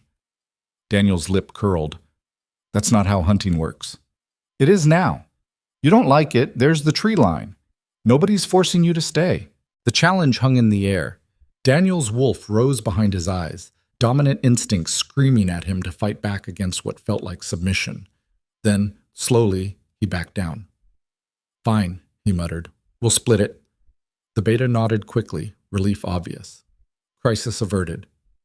But as Nyra walked away, she felt the weight of 43 pairs of eyes watching, judging, wondering if she could actually maintain order without traditional hierarchy. Marcus fell into step beside her. That was a gamble. Everything about this is a gamble. Daniel's got dominant tendencies. Pushing him could backfire. So could letting him establish dominance patterns. We start allowing that, we're right back to the system we escaped. Nyra rubbed her temples, feeling a headache building. I know it's not perfect, I know it's messy, but it has to be better than... She stopped. Every wolf in camp had frozen, their attention fixed on something behind her. Nyra turned and felt her heart stop. Standing at the camp's northern edge, flanked by 20 armed wolves in formal pack regalia, was Kael. But it wasn't Kael that made Nyra's blood run cold. It was the wolf standing beside him, bound in silver chains that suppressed shifting ability. Maya, the kind cook who'd been the only one to show Nyra compassion after the rejection. The woman who'd told her not to run, who'd warned her about looking for answers outside pack territory. Hello, Nyra, Kael called across the clearing. We need to talk. Bunk. Nyra's hand went to the blade automatically, shadows surging forward in response to the spike of adrenaline flooding her system. Every wolf in her camp moved into defensive positions, not organized, not trained, but unified by instinct and fear. Kael held up a hand. Easy, we're not here to fight. Then why the armed escort? Nyra demanded, her voice carrying across the space between them. Insurance. Given our last meeting, I thought it prudent to bring backup. His eyes tracked across her assembled followers, and something flickered in his expression. You've been busy. So have you, apparently. What's Maya doing in chains? She's collateral. The word dropped like a stone into water, sending ripples of shock through Nyra's camp. Maya stood silent, her head down, bruises visible on her face and arms. Collateral for what? Nyra forced herself to stay still, to not sprint across the clearing and tear Kael's throat out for touching someone who'd shown her kindness. For the 37 wolves you stole from Black Ridge, and the 12 from Iron Peak, and the 8 from Stonecrest. Should I continue? I didn't steal anyone. They came willingly, without formal release from pack bonds, which makes it theft under the reclamation law. Kael's voice was flat, emotionless. But I'm not here to argue legal technicalities. I'm here to make a deal. Marcus stepped up beside Nyra, his voice low. Don't trust this. Whatever he's offering, see... I know, Nyra murmured back. Then louder. What kind of deal? Simple. You disband this... Kael gestured at the camp. Experiment. Send the wolves back to their original territories. Stop interfering with pack law. And I release Maya, along with a promise of amnesty for everyone who left. And if I refuse... Kael's expression hardened. Then Maya stands trial for treason, aiding and abetting a rogue wolf, providing material support to enemies of pack law, conspiracy to undermine alpha authority. The council's already voted. She'll be exiled at minimum, executed if the evidence supports it. Nyra's vision went red at the edges. She didn't do anything. She was kind to me once. That's it. That's enough. Kindness to enemies is treason in times of conflict. This isn't a conflict. This is wolves choosing a different path. No. Kael took a step forward. This is you playing revolutionary, using desperate wolves as pawns, building something that can't possibly survive without the structure pack law provides. You don't know that. I know that cooperation without hierarchy is fantasy. I know that wolves need leadership, need order, need someone strong enough to make hard decisions when the group can't agree. What you're building here, it'll collapse the first time you face real adversity. Like you're providing right now? Exactly like this. Kael's smile was cold. And if you had any real conviction in your ideology, you'd put it to the test. Disband. Prove that wolves will stay with you even without the coercion of exile forcing them together. The argument was clever, vicious, and it struck at the core doubt Nyra had been wrestling with since the first follower arrived, whether these wolves followed her because they believed in what she was building or because they had nowhere else to go. You're asking me to choose between Maya's life and everything we've built here, Nyra said quietly. I'm asking you to prove your principles matter more than your pride. By giving you exactly what you want? By validating pack law through submission? By showing your followers that you care more about their freedom than your vendetta against me. Nyra wanted to scream, wanted to unleash the shadows and tear through Kael's escort until she reached Maya. Wanted to make him hurt the way she'd hurt when he'd rejected her in front of the entire pack. But 43 wolves stood behind her, 43 lives that depended on her making the right choice. I need time to think, she said. You have until moonrise. After that, Maya goes back to Blackridge for trial. Kael turned to leave, then paused. And Nyra, one more thing. What? You asked Marcus for information about Blackridge. Movement patterns, decisions, weaknesses. Kael's eyes locked on his former beta. Want to know how I knew to bring Maya specifically? How I knew exactly which wolf you'd sacrifice everything for? Ice flooded Nyra's veins. Marcus told me. The confession hung in the air like poison. Nyra's head whipped toward Marcus, searching his face for denial, for explanation, for anything that would make Kael's words a lie. Marcus met her gaze steadily and said nothing. No, Nyra whispered. No, you came here. You brought your daughter. You left Blackridge under Kael's orders, Marcus said quietly. To infiltrate your camp, to feed him information about your numbers, your location, your vulnerabilities. The betrayal hit like a physical blow. Nyra staggered back a step, her mind refusing to process what she was hearing. You told me your daughter was safer here. She is. That part was true. Everything I told you about pack law needing to change, about watching friends exiled, about being tired of the old system, all true. Marcus's voice was rough with something that might have been regret. But I'm Kael's beta, have been for 8 years. Loyalty doesn't just evaporate because I disagree with policy. You used me. I gave Kael what he needed to protect Blackridge. That's my job. Elena stepped forward, her voice shaking with fury. You son of a bitch! We trusted you, took you in, let you see everything we were building, and I reported every detail. Marcus looked at Nyra. The water supply, the shelter situation, the fact that you're struggling to maintain order without hierarchy, the conflicts over resources, all of it. Nyra felt something crack inside her chest. Not the bond this time. That was already shattered. This was something else. Something that felt like the last piece of hope she'd been clutching finally crumbling to dust. Why? She asked. If you believe pack law needs to change, why sabotage the only real alternative? Because change has to come from within the system, not from burning it down. What you're doing here, it's too radical, too fast. It'll fail. And when it does, it'll set back real reform by decades. Every alpha will point to your collapse as proof that traditional structure is the only thing that works. So you decided to make sure I failed. I decided to give Kael the tools to neutralize a threat before it destabilized every territory in the north. Marcus's jaw tightened.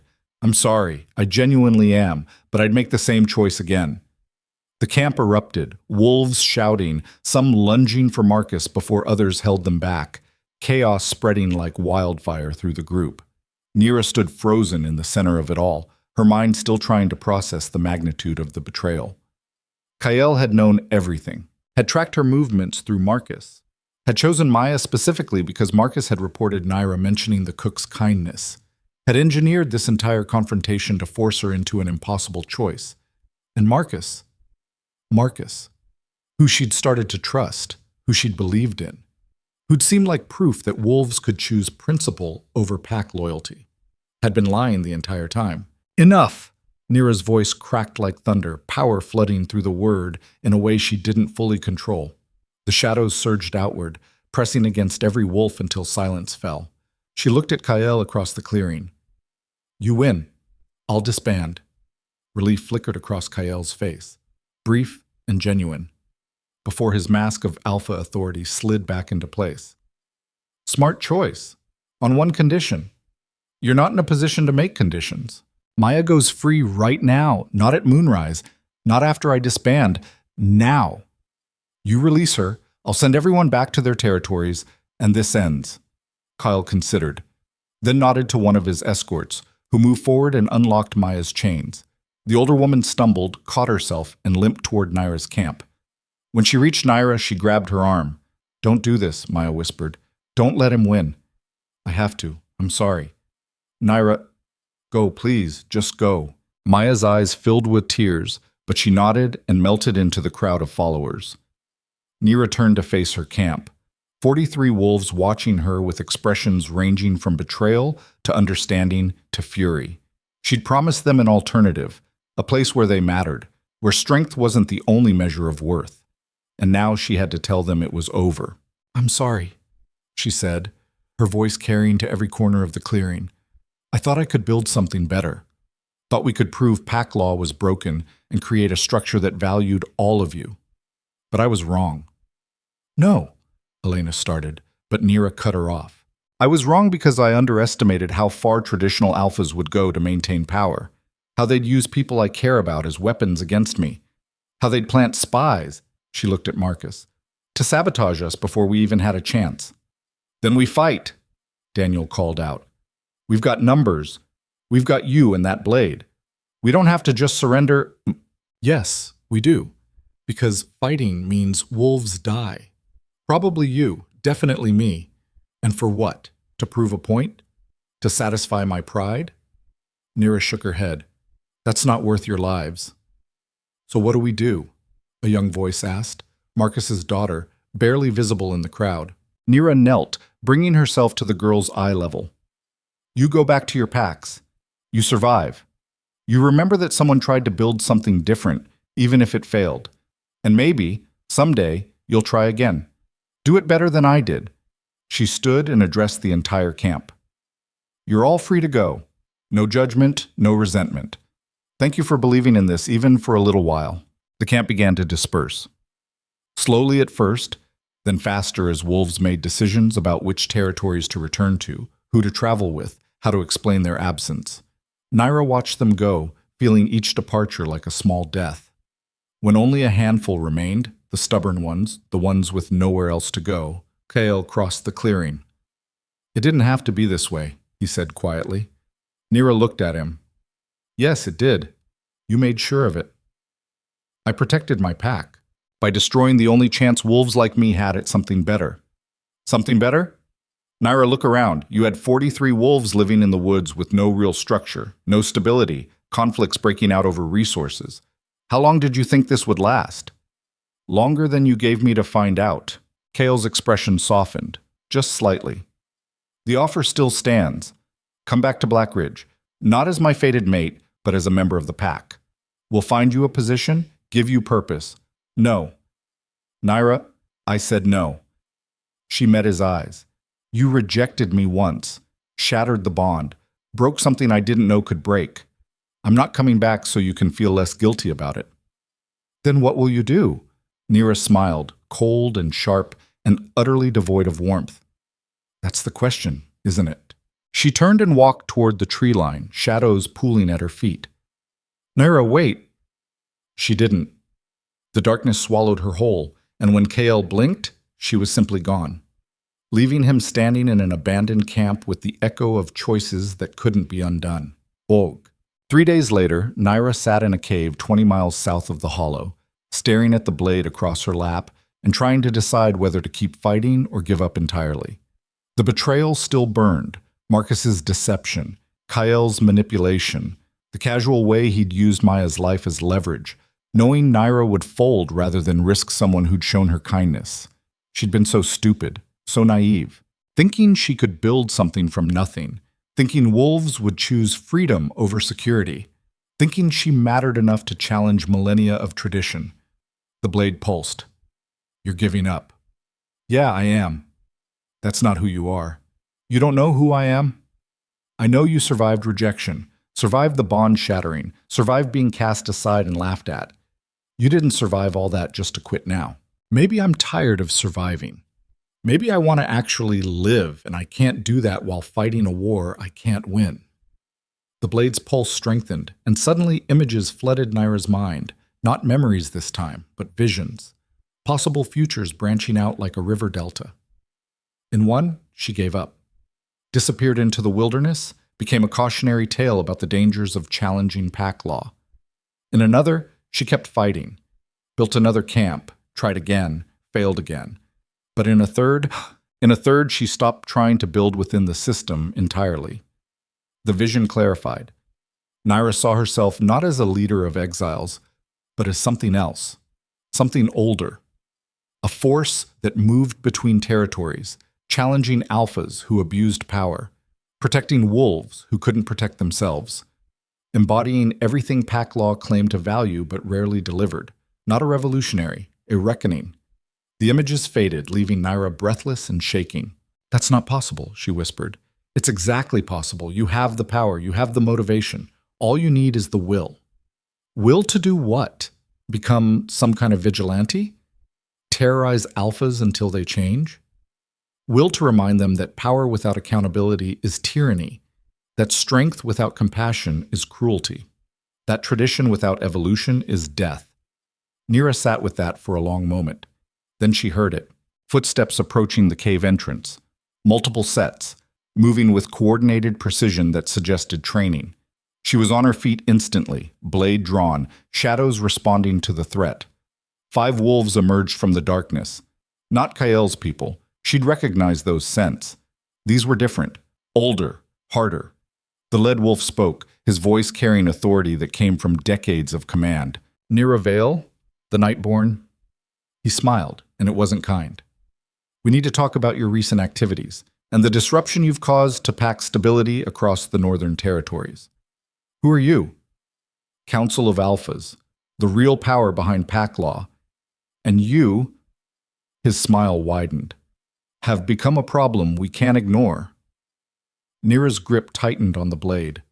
This was it, the moment where she either became what the blade had shown her or died trying. The lead wolf's eyes gleamed in the darkness. So here's how this works. You can come with us voluntarily, stand trial for crimes against pack law, and maybe we'll let you live in exile. Or? Nyra's voice was steady despite the fear coursing through her veins. Or we take you by force, and trust me, girl, we've been doing this a lot longer than you've been playing revolutionary. The shadows at Nyra's feet writhed, responding to her rising pulse, to the choice crystallizing in her mind. She'd spent her whole life being small, being overlooked, being dismissed. Then she'd spent weeks trying to build something better, only to watch it crumble under the weight of betrayal and manipulation. Now, standing in a cave facing wolves who wanted to drag her before some secret council, Nyra finally understood what the blade had been trying to teach her. She couldn't build a better system from within the old one. She couldn't reform pack law by asking nicely. She had to become the thing that scared alphas into changing themselves. You want me? Nyra asked quietly, letting power flood through her voice. Come. The shadows exploded outward like a bomb detonating. The 5 council wolves barely had time to shift their stances before darkness slammed into them with physical force, driving them back against the cave walls. Nyra moved through the chaos like smoke given form, the blade singing as it carved through air and flesh with equal ease. The lead wolf recovered first, decades of combat experience overriding shock, and lunged with claws extended. Nyra twisted, felt his strike whistle past her ribs by inches, and brought the blade up in a vicious arc that opened his shoulder to the bone. He roared, staggered back. She's faster than the reports. Don't let her get to open ground. Circle formation, box her in. The wolves moved with coordinated precision that spoke of hundreds of battles fought together. They weren't like Kael's warriors, young and hungry and overconfident. These were killers who'd survived long enough to go gray at the muzzle, who knew exactly how to neutralize a threat. But they'd never fought anyone like Nyra. She let the shadows carry her, moving between spaces that shouldn't exist, appearing behind wolves who thought they had her cornered. The blade drank blood, and with each cut, Nyra felt the weapon's power growing stronger, feeding on the violence, amplifying her speed and strength beyond anything natural. "Fall back," the lead wolf shouted. "Regroup outside." Nyra didn't give them the chance. She drove forward, shadows wrapping around the closest wolf's legs and yanking him off balance. He hit the ground hard, and Nyra's boot connected with his temple before he could recover. The crack echoed through the cave like a gunshot. 1 down, 4 to go. The remaining council wolves scrambled for the cave entrance, their coordinated assault dissolving into survival instinct. Nyra pursued, her heart hammering against her ribs, adrenaline singing through her veins in a way that felt both terrifying and exhilarating. She'd spent her whole life afraid of being noticed, afraid of punishment, afraid of existing wrong. But fear had burned away in the forbidden forest, replaced by something colder and infinitely more dangerous. Purpose. She burst from the cave into moonlight just as the lead wolf completed his shift, a massive gray beast easily twice her size, with scars crisscrossing his muzzle.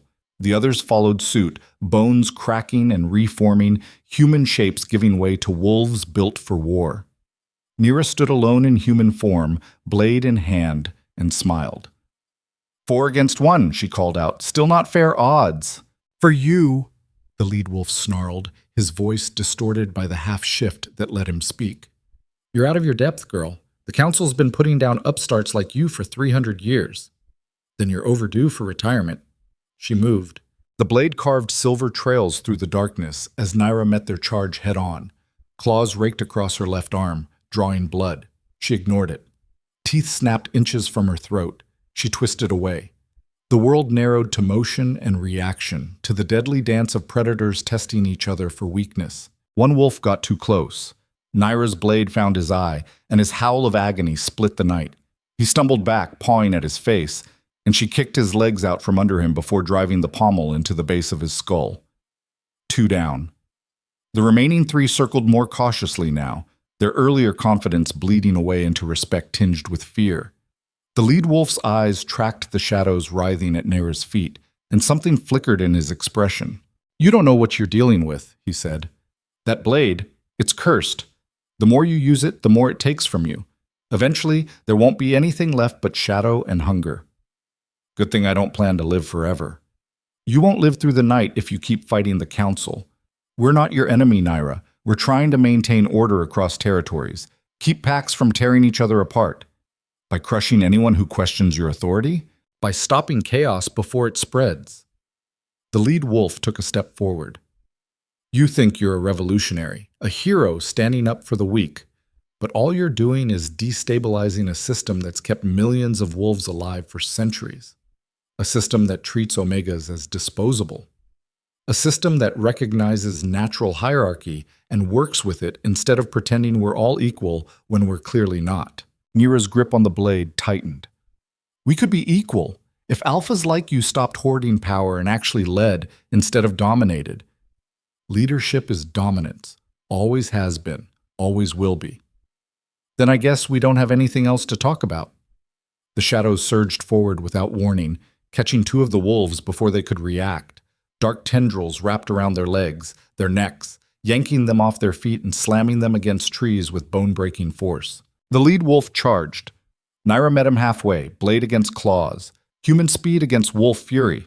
He was stronger, much stronger, but she was faster, and the blade guided her movements with an instinct that felt both alien and perfectly natural.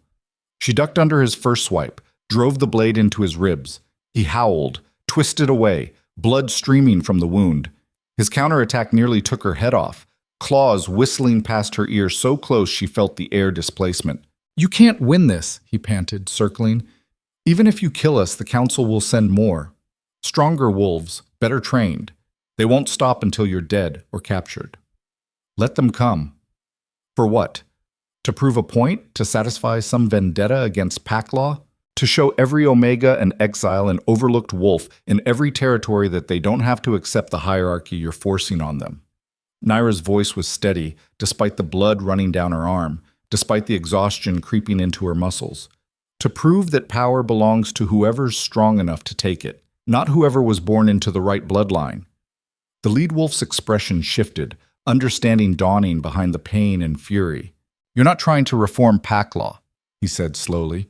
"You're trying to destroy it entirely. I'm trying to replace it with something better. There is nothing better. Hierarchy is natural. The strong lead, the weak follow. That's how wolf society survives. That's how alphas justify oppression." He lunged. Nyra sidestepped, but not quite fast enough. His teeth closed on her shoulder, punching through leather and skin and muscle. Pain exploded through her nervous system, white-hot and blinding. She screamed, and the shadows answered. They erupted from every direction, pouring over the lead wolf like a tidal wave of darkness.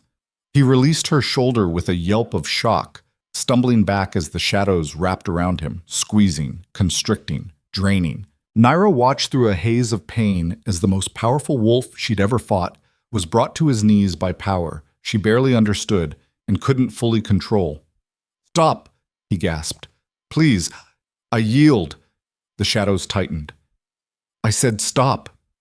Nyra's voice cracked with command, and the shadows reluctantly retreated, leaving the lead wolf collapsed on the ground, his breathing ragged and his eyes wide with terror. She stood over him, blade at his throat, every instinct screaming at her to finish it, to eliminate the threat, to prove she was stronger than the council and their centuries of dominance. But that would make her exactly what she was fighting against. "Go," Nyra said quietly. "Take your wolves and go. Tell the council that if they send anyone else after me, I won't be this merciful."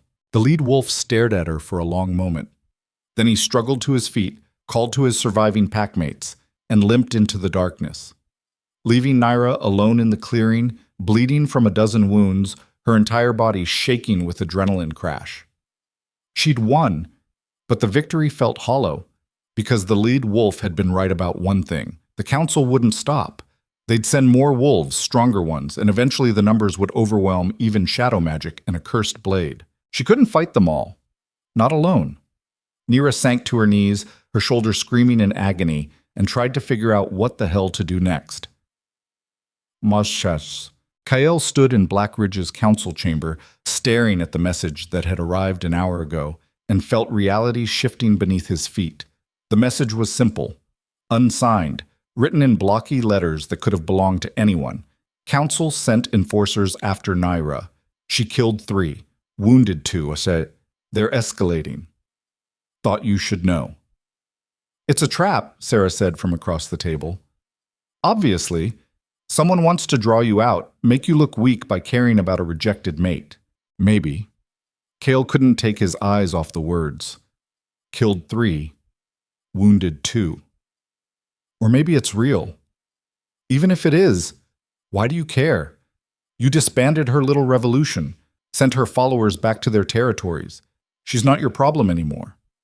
"She was never my problem. She was—" Kael stopped, the words catching in his throat. "Was what?" He didn't answer. Couldn't, because the truth was, Nyra had been his fated mate. The bond might be broken, but that didn't erase what fate had tried to create between them. Didn't erase the pull he still felt sometimes when he let his guard down, the ghost of something that could have been. "The council doesn't intervene lightly," Marcus said quietly from his position near the door. He'd been reinstated as Beta after the successful infiltration of Nyra's camp, but the victory felt Pyrrhic. If they sent enforcers, it means they see her as a genuine threat to pack stability. "Good," Sarah said. "Let them handle it. One less problem for us." "Or it creates a bigger problem." Marcus looked at Kael. "If the council can eliminate wolves they consider threats without trial or due process, what stops them from targeting any alpha who doesn't fall in line? Any pack that questions their authority? They've had that power for centuries. Why question it now?" "Because they've never used it this openly before. Sending 5 enforcers after 1 wolf? That's not normal. That's panic." Kael's jaw tightened. "You think she scared them. I think she proved something they didn't want proven. That pack law isn't immutable. That wolves will follow an alternative if it's compelling enough. And that terrifies them." "Rightly so," Sarah interjected. "Chaos terrifies anyone with sense." "It's not chaos. It's evolution." Marcus met Kael's eyes. "And if we let the council crush it before it has a chance to develop, We're no better than the tyrants we claim to be protecting wolves from. The argument was the same one they'd been having for weeks, ever since Nyra first appeared at their gates. Reform versus tradition, evolution versus stability, the future versus the past. Kyle was so goddamn tired of it. "What do you want me to do?" he asked Marcus. "Ride to her rescue? Prove Sarah right about me being weak for a rejected mate? I want you to consider that maybe, just maybe, you made a mistake, and that this is your chance to fix it before the council makes the choice for you." "I didn't make a mistake. You rejected your fated mate publicly, shattered a bond fate itself created, and forced her into a corner where she had no choice but to become exactly what you feared. If that's not a mistake, I don't know what is." The words hit like fists. Kale wanted to argue, wanted to defend his decision, wanted to explain that accepting Nyra would have made him look weak, would have undermined his authority, would have been the right thing to do. The thought came unbidden, slipping past his defenses before he could stop it. "Even if you're right," Kyle said carefully, "what am I supposed to do about it now? The bond's broken. She hates me. The council wants her dead. There's no fixing this." "There's always a choice," Marcus said. "The question is whether you're brave enough to make it." Before Kale could respond, a commotion erupted outside the chamber. Shouts, running footsteps. The sharp tang of blood carried on the wind. Lydia burst through the door, her face pale. "Alpha, we've got incoming. Northwest border. Someone's approaching fast." "Who?" "Can't tell yet. But the scouts said..." Lydia swallowed hard. "They said the shadows are moving wrong." Kyle was already running before his conscious mind registered the decision. He hit the northwest border just as the figure emerged from the tree line, and his breath caught in his throat. Nyra, covered in blood, some hers, some clearly not. Her clothes shredded, the blade clutched in a white-knuckled grip.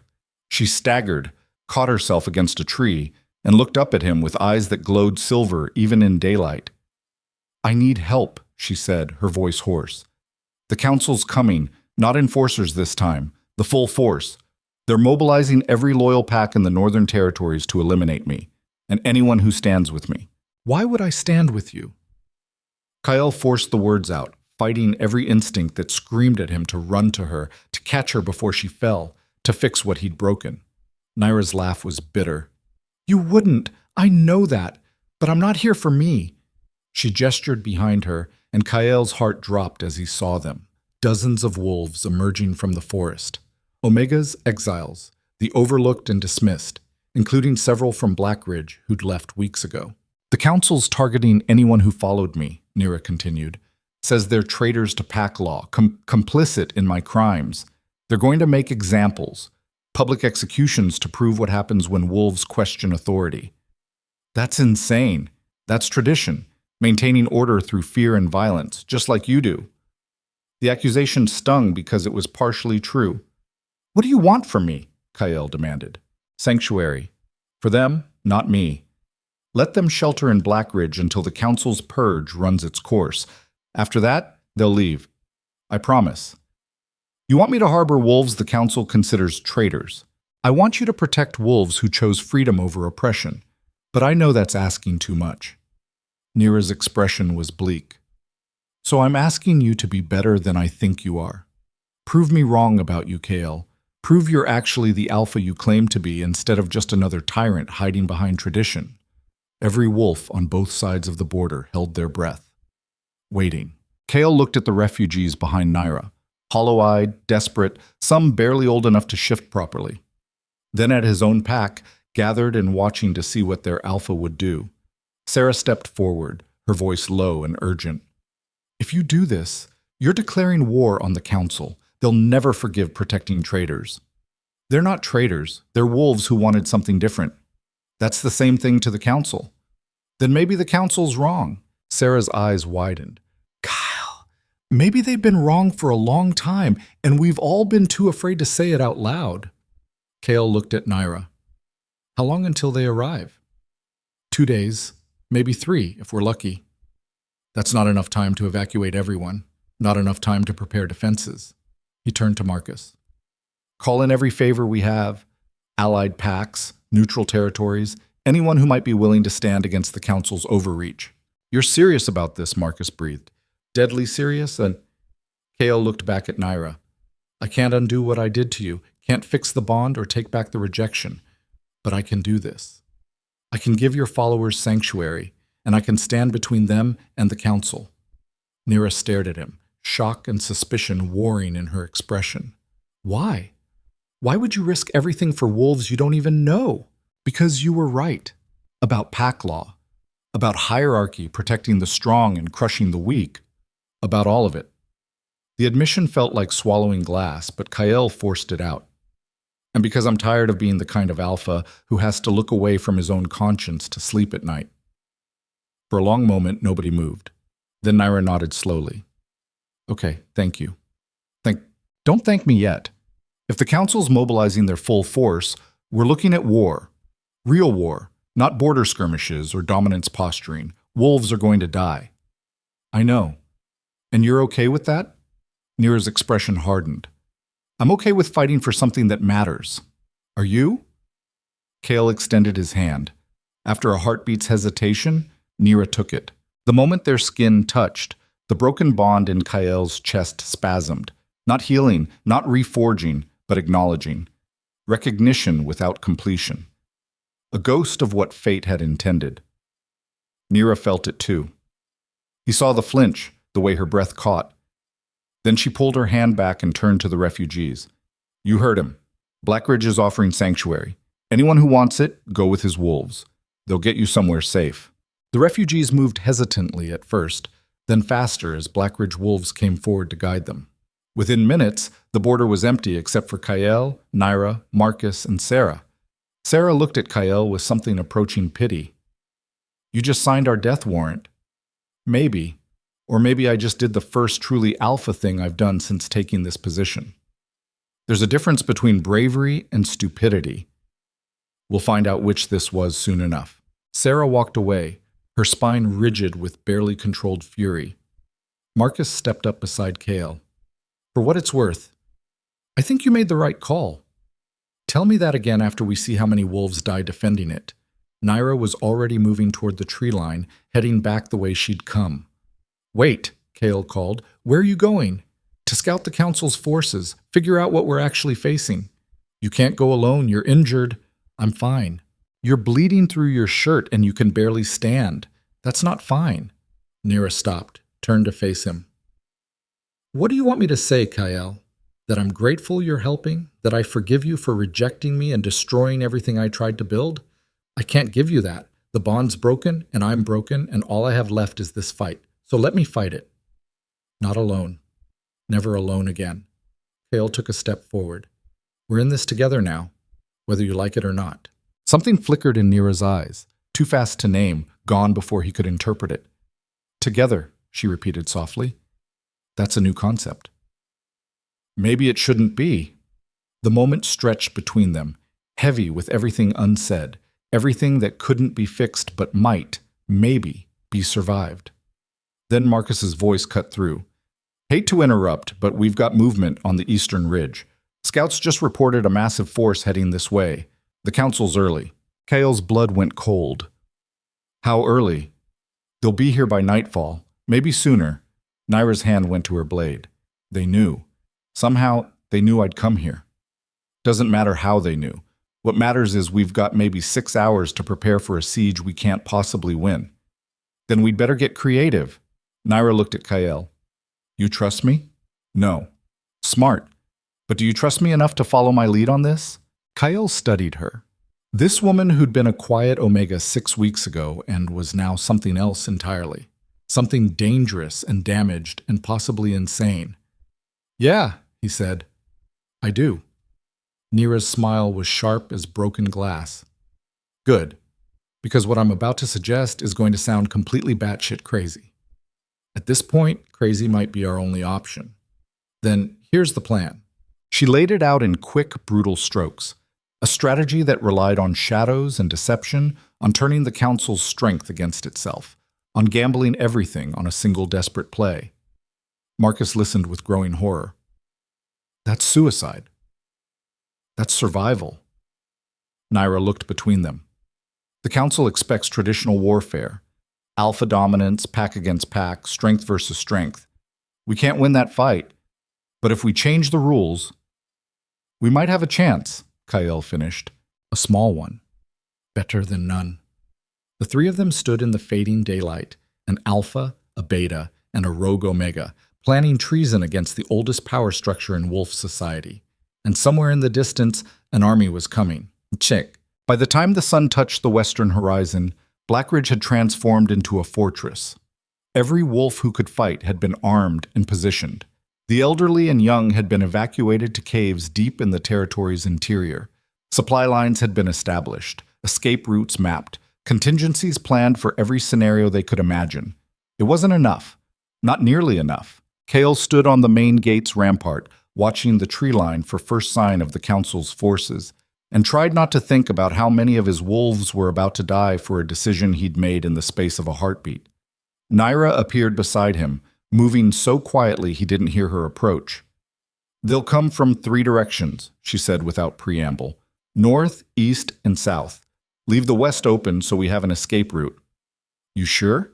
"The Council's playbook hasn't changed in 200 years. They'll try to box us in, force surrender through overwhelming numbers." "And your plan counters that how?" "By giving them what they expect right up until we don't." Nyra's eyes tracked the darkening forest. "They think I'm the threat. The rogue Omega with stolen power, so I become the target, draw their focus, let them chase me while you evacuate the refugees." "That's not a plan. That's sacrifice. That's the only play we have." Kyle grabbed her arm, the undamaged one, and forced her to face him. "No. We fight together or we don't fight at all." "Together?" Nyra's laugh was bitter. "You rejected me, Kyle. Shattered the bond. Destroyed the one thing that might have made together possible. Don't pretend we're partners now just because your conscience finally caught up with your actions." "I'm not pretending anything. I'm acknowledging I made a mistake, and I'm trying, however badly, to fix it. Some things can't be fixed, but they can be survived, and we've got a better chance doing that together than apart." Nyra stared at him for a long moment, then she pulled her arm free. "Fine. Together. But if this goes sideways—" "When it goes sideways," Kyle corrected, "when it goes sideways, you get the refugees out, no matter what happens to me. Promise me." "Nyra, promise me." The desperation in her voice cut through every defense Kyle had left. "I promise," he said quietly. She nodded, satisfied, and turned back to watching the forest.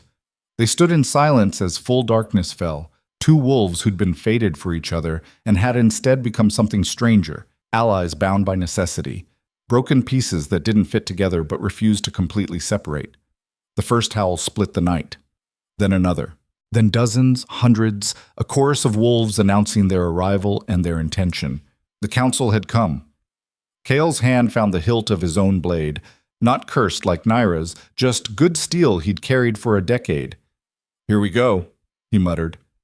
Nyra's shadows began to writhe, responding to her rising pulse. "Here we go," she agreed. And then the tree line erupted with wolves, and there was no more time for words or doubts or second-guessing. Only survival. The Council's forces hit Blackridge's defenses like a tidal wave against a seawall. Wolves poured from the forest in coordinated assault waves, their howls drowning out every other sound. Kyle's warriors met them at the gates, and the night exploded into violence. Kale fought at the front line, his alpha authority pushing his wolves to hold formation even as bodies piled up on both sides. Blood slicked the ground, making footing treacherous. Screams, wolf and human, filled the air until Kyle couldn't distinguish his pack from the enemy. Nyra was everywhere at once, her blade carving through council wolves like they were made of paper, shadows dragging opponents off their feet and into darkness they didn't emerge from. She moved with inhuman grace, and Kyle realized she wasn't fighting to win. She was fighting to terrify. Every council wolf who saw her hesitated. Every alpha who witnessed what she could do with shadow magic took a step back. Fear was contagious, and Nyra was weaponizing it. "Fall back to secondary positions," Kyle roared as the gates buckled under sustained assault. "Controlled retreat. Don't break formation." His wolves obeyed with discipline that made him proud even as his heart broke. They were losing ground, losing wolves, losing this fight meter by meter, but they were making the council pay for every inch. A massive black wolf, easily the size of two normal wolves, broke through the line and charged straight for Kyle. Council Enforcer had to be the kind of fighter they sent when subtlety failed. Kale met the charge head-on, blade against claws, alpha fury against brute strength. They collided with bone-jarring force, and Kale felt ribs crack from the impact. He ignored the pain, drove his blade into the Enforcer's shoulder, twisted. The Enforcer howled and threw him off like he weighed nothing. Kale hit the ground hard, his vision swimming. Through the haze, he saw the Enforcer preparing to finish him. And then Nyra was there, her blade intercepting claws that would have torn out Kyle's throat. "Stay down," she shouted. "Like hell!" Kale forced himself upright, pain screaming through his ribs, and rejoined the fight. Together they drove the Enforcer back, shadows and steel working in tandem until the massive wolf retreated with a snarl of frustration. "You okay?" Nyra asked without looking at him, her attention already tracking the next threat. "Broken ribs. You?" "Too many injuries to count. We can't hold here much longer." "I know. Marcus is evacuating the refugees through the west route now." "Good. That means—" She stopped, went completely still. "Nyra. Something's wrong." Her eyes scanned the battlefield, widening with horror. "The council's pulling back. Why are they pulling back?" Kale looked and saw she was right. The assault waves were retreating, falling back to the tree line in organized fashion, which made no sense. They were winning, unless— "It's a trap," they said simultaneously. The forest lit up. Fire arrows arced through the darkness, hundreds of them, slamming into Blackridge's buildings with devastating precision. Within seconds, the entire territory was burning. Kale's blood turned to ice. "They're not trying to defeat us. They're trying to destroy us completely. The refugees are heading into the west route, which is now cut off by fire." Kale grabbed Nyra's arm. "We need to redirect them. Now, before they get trapped." They ran. Through smoke and chaos, past wolves fighting and dying, toward the western evacuation route that was quickly becoming a death trap. Kyle's mind raced through options, discarding each one as impossible. There was no time to fight the fires, no way to clear the route. "No, the shadows," Nyra gasped. "I can use the shadows to create a path through the smoke, guide them out." "Can you do that and maintain it long enough?" "I don't know, but it's the only option we have." She stopped at the western route's entrance, planted her feet, and raised the blade. Power surged outward. Not violent this time, but controlled, precise. The shadows spread like a carpet through the burning forest, creating a corridor of darkness that smoke couldn't penetrate. "Go," Nyra shouted to the refugees. "Follow the shadows. Don't stop until you're clear." They ran. Families, lone wolves, the young and old, all fleeing through Nyra's shadowed path, while fire consumed everything around them. Kale stood beside her, watching her face go pale with strain, watching the blade's glow intensify as it drank more and more of her energy to maintain the corridor. "How long can you hold this?" he asked. "Long enough." That's not an answer. It's the only one that matters. Minutes stretched into eternity. The last of the refugees disappeared into the shadows, guided by Marcus and other Blackridge wolves who'd volunteered to protect the evacuation. Nyra swayed. Kale caught her before she fell. "That's everyone," he said. "You can let go now." "Can't. The shadows will collapse. Trap them." "Nyra, you're killing yourself. Better me than them." Her eyes had gone completely silver, the blade's power consuming her from the inside out. Kale could feel her pulse, too fast, too erratic, could smell the blood where she'd bitten through her lip from the strain.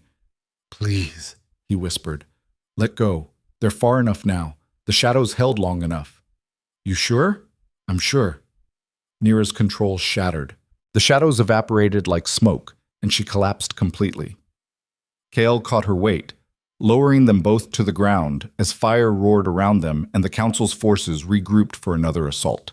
They were trapped, surrounded by fire, by enemies, by the consequences of choices neither of them could take back. Nyra's eyes fluttered open, unfocused but aware. Did they make it? Yeah, they made it. Good. She smiled, genuine this time, despite the pain. Then it was worth it. Footsteps crunched through burning debris. Kyle looked up to see a figure emerge from the flames. An older wolf he recognized from council gatherings, gray at the temples, eyes cold with judgment. Kael Draven, the council wolf said formally. You stand accused of harboring traitors, defying council authority, and aiding a rogue wolf in crimes against pack law. How do you plead? Kael helped Nyra sit up, then rose to face the council wolf with his head high. Guilty, he said clearly, of all of it. No regrets. Then you understand the sentence. Yeah, I understand. The council wolf gestured, and more wolves emerged from the flames, dozens of them, all armed, all loyal to the council's authority. Any last words before... Wait. Nyra pushed herself to her feet, using Kael for support, the blade still clutched in her hand despite obvious exhaustion. This is between me and the council, she said. Kael was just protecting refugees. Let him go. He made his choice. Now he lives, or dies, with the consequences. Then let me make mine. Nyra straightened, power gathering around her despite the cost it was clearly taking. Trial by combat. Me against your best fighter. I win. Everyone walks free. I lose. You do whatever you want. But no more wolves die tonight except by my blade or theirs. The council wolf considered. The council doesn't negotiate with, scared I might actually win. Nyra's smile was sharp. Scared that one rogue Omega with stolen power might prove your entire system is built on fear instead of strength? The insult hit its mark. The council wolf's expression hardened. Fine. Trial by combat. But when you lose, and you will lose, your death will be an example to every wolf who thinks about defying pack law. When I win, Nyra corrected, pack law changes. Real changes, not cosmetic adjustments. Protections for Omegas. Limits on alpha authority. A system that actually values all wolves, not just the dominant ones. That will never happen. Then I guess we'd better fight to find out which of us is right. The council wolf signaled, and the largest enforcer Kael had ever seen stepped forward, a mountain of muscle and scars, the kind of fighter who'd probably killed hundreds of wolves over a long career. Nyra looked at the enforcer, then at Kael. This is it, she said quietly. Everything we've been building toward, everything we've sacrificed, it comes down to this. Kael wanted to argue, wanted to stop her, wanted to find literally any other solution that didn't involve watching her die too. Kael's voice cut through before Nyra could take a step toward the enforcer. No. She looked back at him, confusion flickering across her exhausted features. What? I said no. Kael moved to stand beside her, his broken ribs screaming protest with every breath. You're not fighting this alone. Kael, this isn't your... It's exactly my fight. Has been since the moment I rejected you. He faced the council wolf directly. You want trial by combat? Fine. But it's both of us. Together. Against whoever you put forward. The council wolf's expression twisted with contempt. That's exactly how it works if you're actually interested in proving strength versus weakness. Two wolves who've chosen to stand together against your enforcer. Seems fair to me. Nyra grabbed his arm. You can barely stand. Your ribs are broken. You've lost blood. So have you. Doesn't change what needs to happen. Kael met her silver-lit eyes. I broke something when I rejected you. Something I don't know how to fix. But I can stand beside you now. Let me do that. Please. The word hung between them. Please, coming from an alpha who'd spent a decade never asking for anything, always demanding, always taking. Nyra's grip on his arm tightened. Then she nodded. Together, she said quietly. Together. They turned to face the enforcer as one. The massive wolf had shifted fully now, muscles rippling beneath scarred hide, eyes tracking them with the cold calculation of a predator who'd never known defeat. When he moved, it was with speed that defied his size, a blur of claws and teeth that closed the distance in heartbeats. Kael went low while Nyra went high, their movements instinctive despite never having trained together. Kael's blade caught the enforcer's foreleg, opening a gash that drew first blood. Nyra's strike targeted the neck but connected with shoulder instead as the enforcer twisted mid-attack. They separated, circled, reformed. The enforcer charged again. This time Kael wasn't fast enough, Claws raked across his chest, splitting skin and muscle. He felt ribs crack further, felt blood pour hot down his stomach. The pain was blinding, but he used it, channeled it into a counterattack that drove his blade deep into the enforcer's flank. The wolf roared and threw him off. Kyle hit the ground hard enough to taste blood, his vision swimming. Through the haze, he saw Nyra engage. Shadows and steel moving in harmony, the blade singing as it carved patterns through air and flesh. She was beautiful in her fury, terrifying in her precision. Every strike calculated, every movement purposeful. But the enforcer was stronger, faster, more experienced. He caught her blade mid-swing, twisted, and Nyra's grip faltered. The weapon flew from her hands, clattering across scorched earth 20 feet away. The enforcer lunged. Kyle forced himself upright and threw himself between them, taking claws meant for Nyra across his back. The pain was indescribable, white-hot agony that made his previous injuries feel like paper cuts. He screamed and kept standing. "Run!" he gasped to Nyra. "Get the blade. I'll hold him." "I'm not leaving you." "Not leaving. Just getting your weapon. Move!" Nyra sprinted. Nyra. The enforcer tried to follow, but Kyle wrapped his arms around the massive wolf's leg and held on with everything he had. Claws tore into his shoulders, his sides, his back, but he didn't let go. "Is that all you've got?" Kyle spat blood, his voice ragged but defiant. 300 years of council enforcement, and you can't even shake off one broken alpha? The enforcer snarled and tried to shake him loose. Kale held tighter. His vision was going dark at the edges, blood loss and pain dragging him toward unconsciousness. But he'd made a promise. To stand beside Nyra, to fight together, to prove that strength wasn't just about dominance, but about choosing when to hold on and when to let go. He wasn't letting go. Not yet. Nyra reached the blade, her fingers closing around the hilt. Power surged through her, familiar and alien at once, the weapon responding to her desperation with a hunger that both terrified and empowered. She turned and saw Kyle, saw him clinging to the enforcer despite wounds that should have killed him already, saw him buying her time with his own body, saw him being the alpha she'd needed him to be 6 weeks ago. The shadows exploded outward. They wrapped around the enforcer like chains, yanking him away from Kyle and slamming him to the ground with bone-breaking force. Nyra was on him in seconds, blade raised, shadows constricting around throat and limbs until the massive wolf couldn't move. "Yield!" she demanded. The enforcer's eyes blazed defiance. "I said yield!" Still nothing. Nyra looked at the council wolf watching from safety. "Call him off or I end this permanently." "Do it," the council wolf said coldly. He knew the risks. The casual dismissal of a life, even one spent in council service, made Nyra's stomach turn. This was what pack law had become. This was what centuries of hierarchy and dominance had created.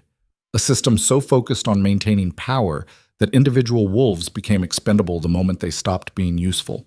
She could kill the enforcer, prove her strength, win the trial by combat, or she could prove something else entirely. Nyra lowered the blade. The shadows released. "Get up," she told the enforcer quietly. The massive wolf stared at her, incomprehension written in his eyes. "I said get up. The fight's over. You lost. But you don't have to die for it." Slowly, painfully, the enforcer pushed himself upright. Blood streamed from dozens of wounds, but he was alive. "Why?" he rasped, his voice distorted by the wolf form. "Because killing you doesn't change anything, doesn't make pack law better, doesn't protect the wolves who need protecting. It just adds one more body to the pile." Nyra turned to face the council wolf. "I won. By your own rules, by trial, by combat, I won. So here's what happens now. You don't dictate terms to the council. I just beat your best enforcer. I'm standing in the ruins of a territory you tried to burn to the ground. I've got 43 wolves who followed me into exile and an alpha who risked everything to give them sanctuary. So yeah." Nyra's smile was sharp. "I'm dictating terms, and you're going to listen." The council wolf's expression was murderous, but he gestured for her to continue. "Pack law changes. Real changes. Not cosmetic adjustments. Omegas get equal protection under territorial law. Exiles get formal hearings before banishment. Alpha authority gets balanced by councils that include all ranks, not just dominant wolves. And any territory that wants to experiment with alternative structures gets left alone to succeed or fail on their own merits. That's impossible. The system would collapse.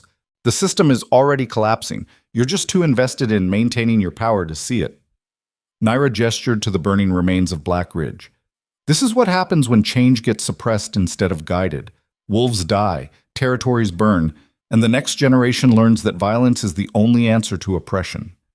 What you're asking for is revolution. What I'm asking for is evolution. There's a difference.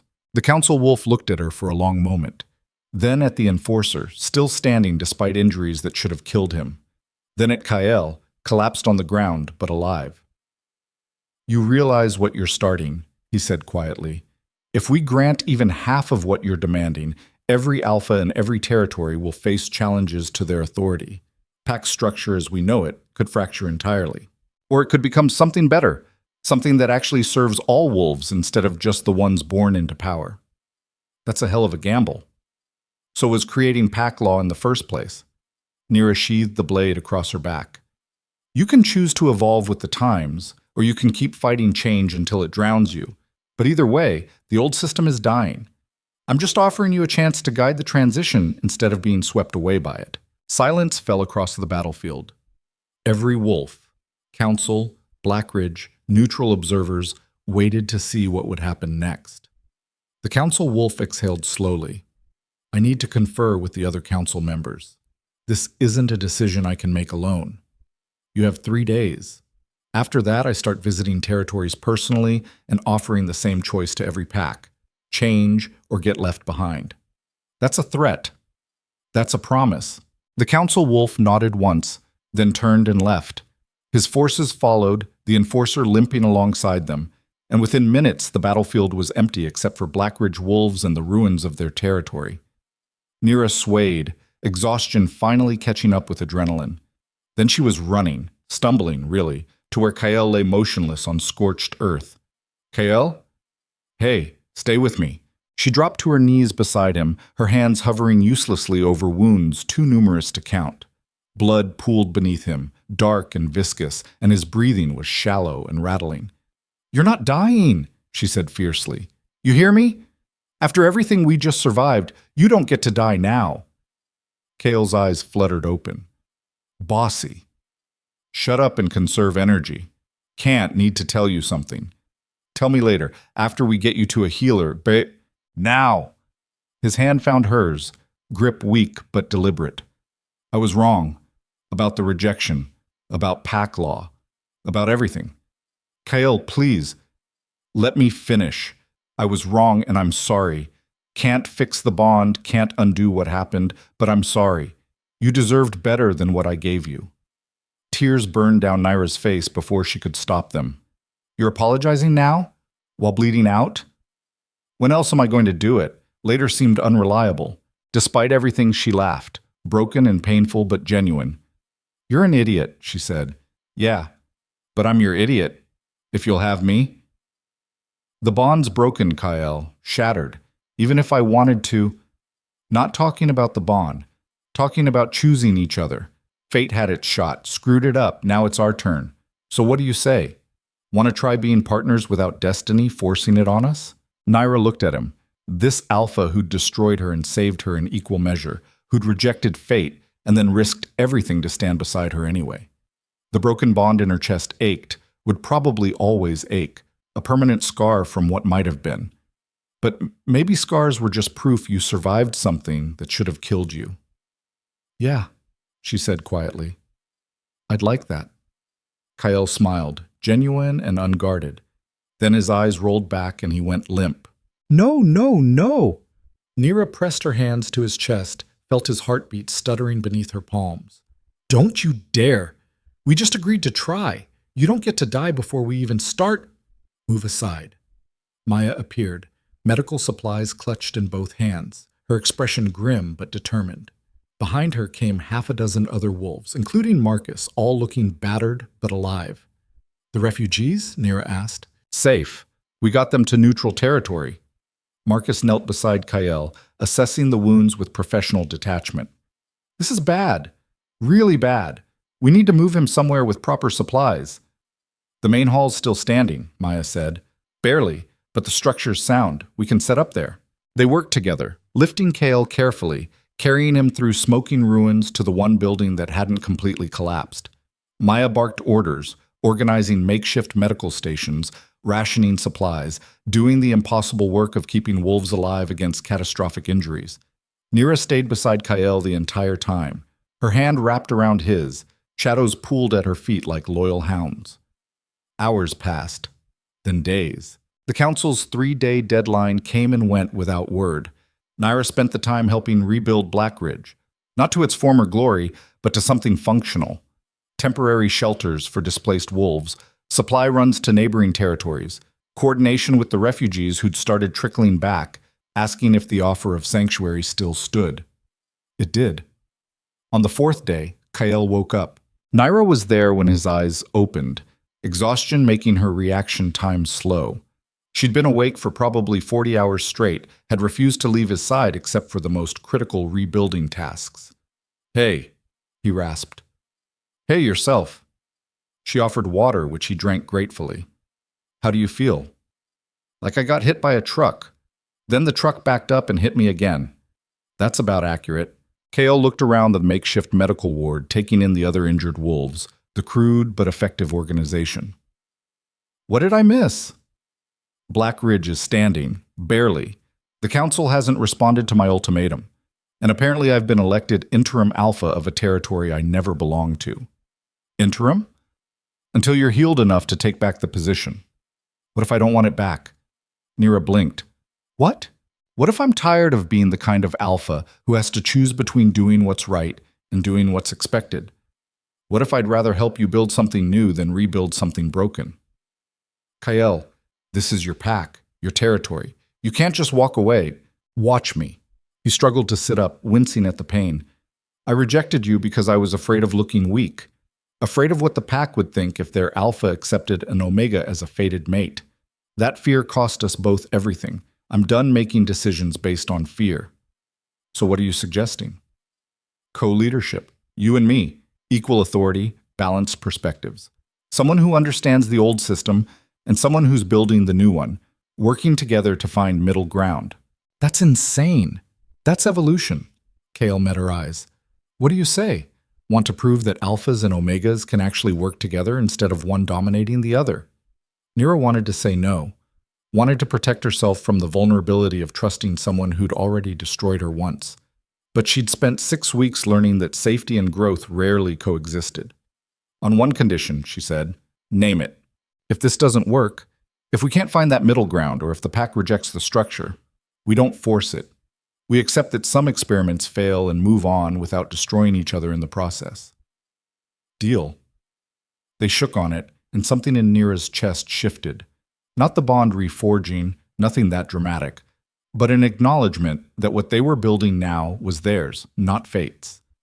That made it more valuable somehow, more real. The council's response arrived on the 7th day. Not an army this time, but a delegation. 3 council members, all old enough to have witnessed the first pack formations, all carrying the weight of centuries of tradition in their eyes. Nyra met them at Blackridge's rebuilt gates, Kyle standing beside her despite Maya's protests about his injuries. The entire pack watched from positions along the walls, ready to fight if necessary, hopeful that it wouldn't be. The lead council member spoke first. "The council has reviewed your demands. We find them," he paused, choosing words carefully, "worthy of consideration." "That's not acceptance," Nyra said. "No, it's acknowledgement that pack law requires adaptation to survive. We're prepared to implement trial programs in select territories. Limited protections for omegas, formal hearing processes before exile, advisory councils that include multiple ranks. And alternative pack structures will be tolerated on a case-by-case basis, provided they don't destabilize neighboring territories or threaten the broader network." It wasn't everything Nyra had demanded, but it was more than she'd dared hope for when she first picked up the Nightborn blade in the Forbidden Forest. "What's the catch?" Kyle asked. "You." The council member looked at him directly. "Your territory becomes the test case.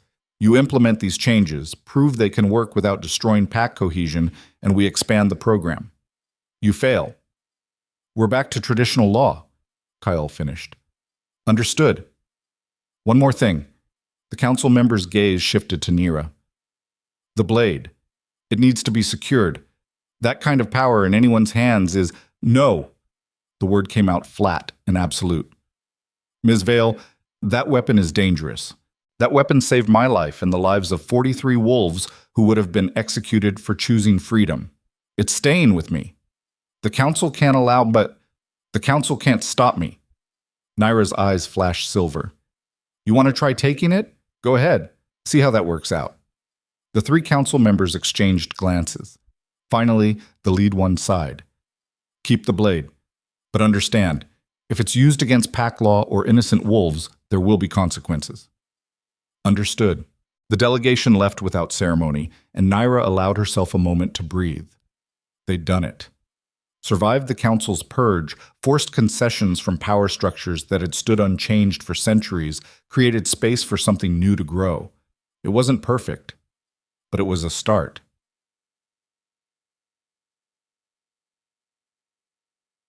Three months later, Blackridge looked almost unrecognizable. The territory had been rebuilt with input from all ranks, not just dominant wolves. The main hall now hosted weekly councils where any pack member could voice concerns or propose changes. Training grounds were open to all wolves regardless of rank, with instruction focused on individual strengths rather than forcing everyone into the same dominant mold. It was messy, chaotic at times.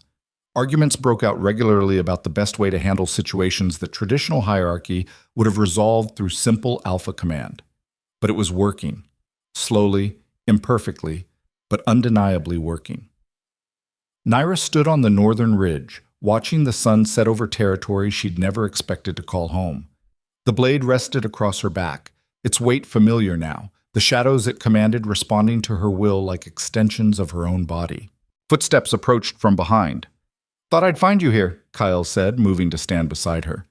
Needed some quiet. The council meeting today was brutal. Yeah, I was there. They stood in comfortable silence, watching light paint the sky in shades of orange and pink. You ever regret it? Kyle asked quietly. Choosing this over just disappearing into the wilderness? Building your own thing without all the compromise and committee meetings? Nyra considered. Sometimes. When Daniel and Elena spend an hour arguing about hunting territory divisions, or when someone questions whether an Omega should be teaching combat classes. But then I remember what the alternative was. What's that? Proving the council right. That alternative structures can't work, that hierarchy is the only thing keeping wolves from tearing each other apart. This, she gestured at the territory, proves them wrong. Slowly, imperfectly, but we're proving it. We, Kyle repeated softly. We. He took her hand, lacing their fingers together. The broken bond in both their chests remained broken. That damage couldn't be undone. But something else had formed in its place, something built on choice rather than destiny, on respect earned rather than fate decreed. I need to tell you something, Kyle said. That sounds ominous. Not ominous, just important. He took a breath. I'm stepping down as Alpha, officially, making the co-leadership structure permanent instead of temporary. Nyra's head whipped toward him. What? Why? Because I've been thinking about what it means to lead, really lead, not just dominate. And I don't think I can do that alone anymore. Don't want to, actually. His thumb traced circles on the back of her hand. What we've built here, it only works because we balance each other. I push for stability, you push for change. I know the old systems, you're building new ones. Together we find middle ground that neither of us could reach alone. Kyle, I'm not asking for your permission. I'm telling you what I've decided. You're co-alpha. Equal authority, equal responsibility. The pack already sees you that way. This just makes it official. Tears pricked at Nyra's eyes. Not sad ones. Something else. Something that felt like pieces of her broken heart finally starting to heal. Okay, she whispered. Okay? Okay. Kale smiled and pulled her close, and she let him, resting her head against his chest and listening to his heartbeat, steady and strong, proof that they'd both survived things that should have killed them. The bond's still broken, she said into his shirt. I know. We can't get that back, can't be what fate intended. Don't want to be what fate intended, want to be what we choose to become. What's that? Kale pulled back enough to look at her. Partners, equals. Two wolves who found each other in the worst possible way and decided to build something better from the wreckage. Nyra reached up and kissed him, not because fate demanded it, not because a bond pulled them together, but because she chose to.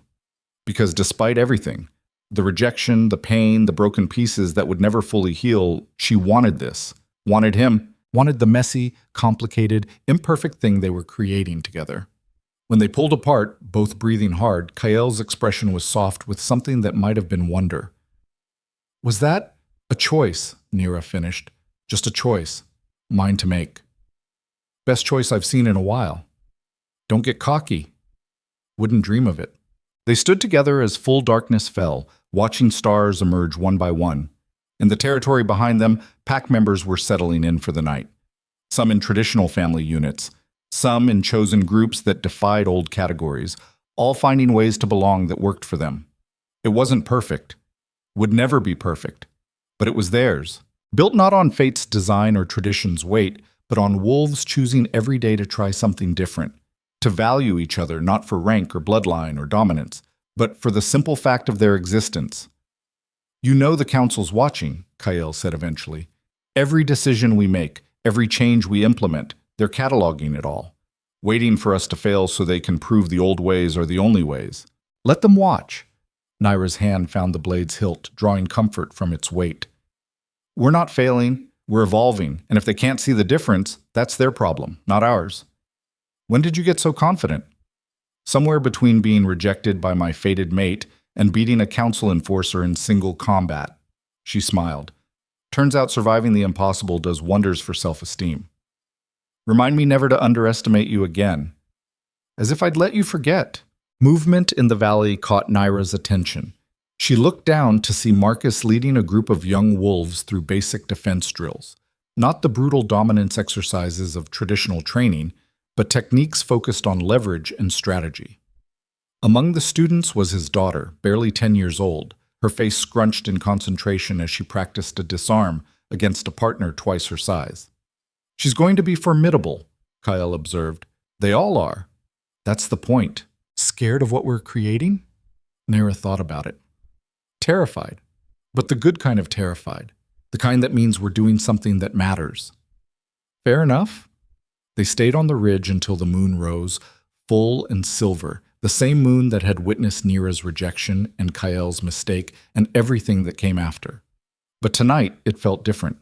Not like a judge pronouncing sentence, but like a witness to transformation, to wolves who'd been broken and had chosen to rebuild, to a system that had cracked and was learning to flex instead of shatter, to a future that remained uncertain but was undeniably theirs to shape. You ever wonder what fate thinks about all this? Nyra asked. About us choosing our own path instead of following its design? Kael considered. I think fate probably doesn't care as much as we assume it does. Maybe the bond was just a suggestion, a possibility, and we're proof that possibilities can evolve into something fate never anticipated. That's surprisingly philosophical. I have my moments. Rare ones. Hey! She laughed and pulled him into another kiss. This one slower, deeper, full of promise about what they were building together. When they finally broke apart, both of them were smiling. Come on, Kael said. Council meeting tomorrow at dawn. We should get some sleep. You go ahead. I want to stay here a bit longer. You sure? Yeah, I'll be down soon.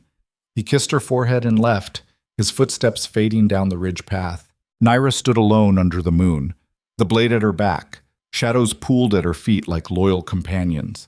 She thought about the girl she'd been 6 months ago, small and scared and invisible, convinced her only value was in how well she could disappear. That girl was gone. Not killed by rejection or transformed by power, but evolved through choice and pain, and the simple act of refusing to stay down when the world tried to crush her. Thank you, Nyra whispered to the darkness. The blade pulsed once in response. You did this. Not me. Not fate. You. We did this. Together. The distinction matters. Yeah, it does. Nyra turned and walked down the ridge, leaving the moon and stars behind, heading toward a territory full of wolves who'd chosen to try something different, who'd decided that strength without compassion was just cruelty dressed in tradition, and that true leadership meant serving all wolves, not just the dominant ones. It wouldn't be easy. The council would keep testing them. Traditional packs would resist change. There would be setbacks and failures and moments when the entire experiment seemed doomed to collapse. But they'd face it together. An alpha who'd learned humility, an omega who'd claimed power. Two wolves who'd been fated and rejected and had chosen each other anyway, building something new from the ashes of what could have been. And in the end, maybe that was worth more than any bond fate could have forged, because they'd earned it. Every scar, every choice, every compromise and victory and moment of doubt. They'd earned it all, and that made it unbreakable.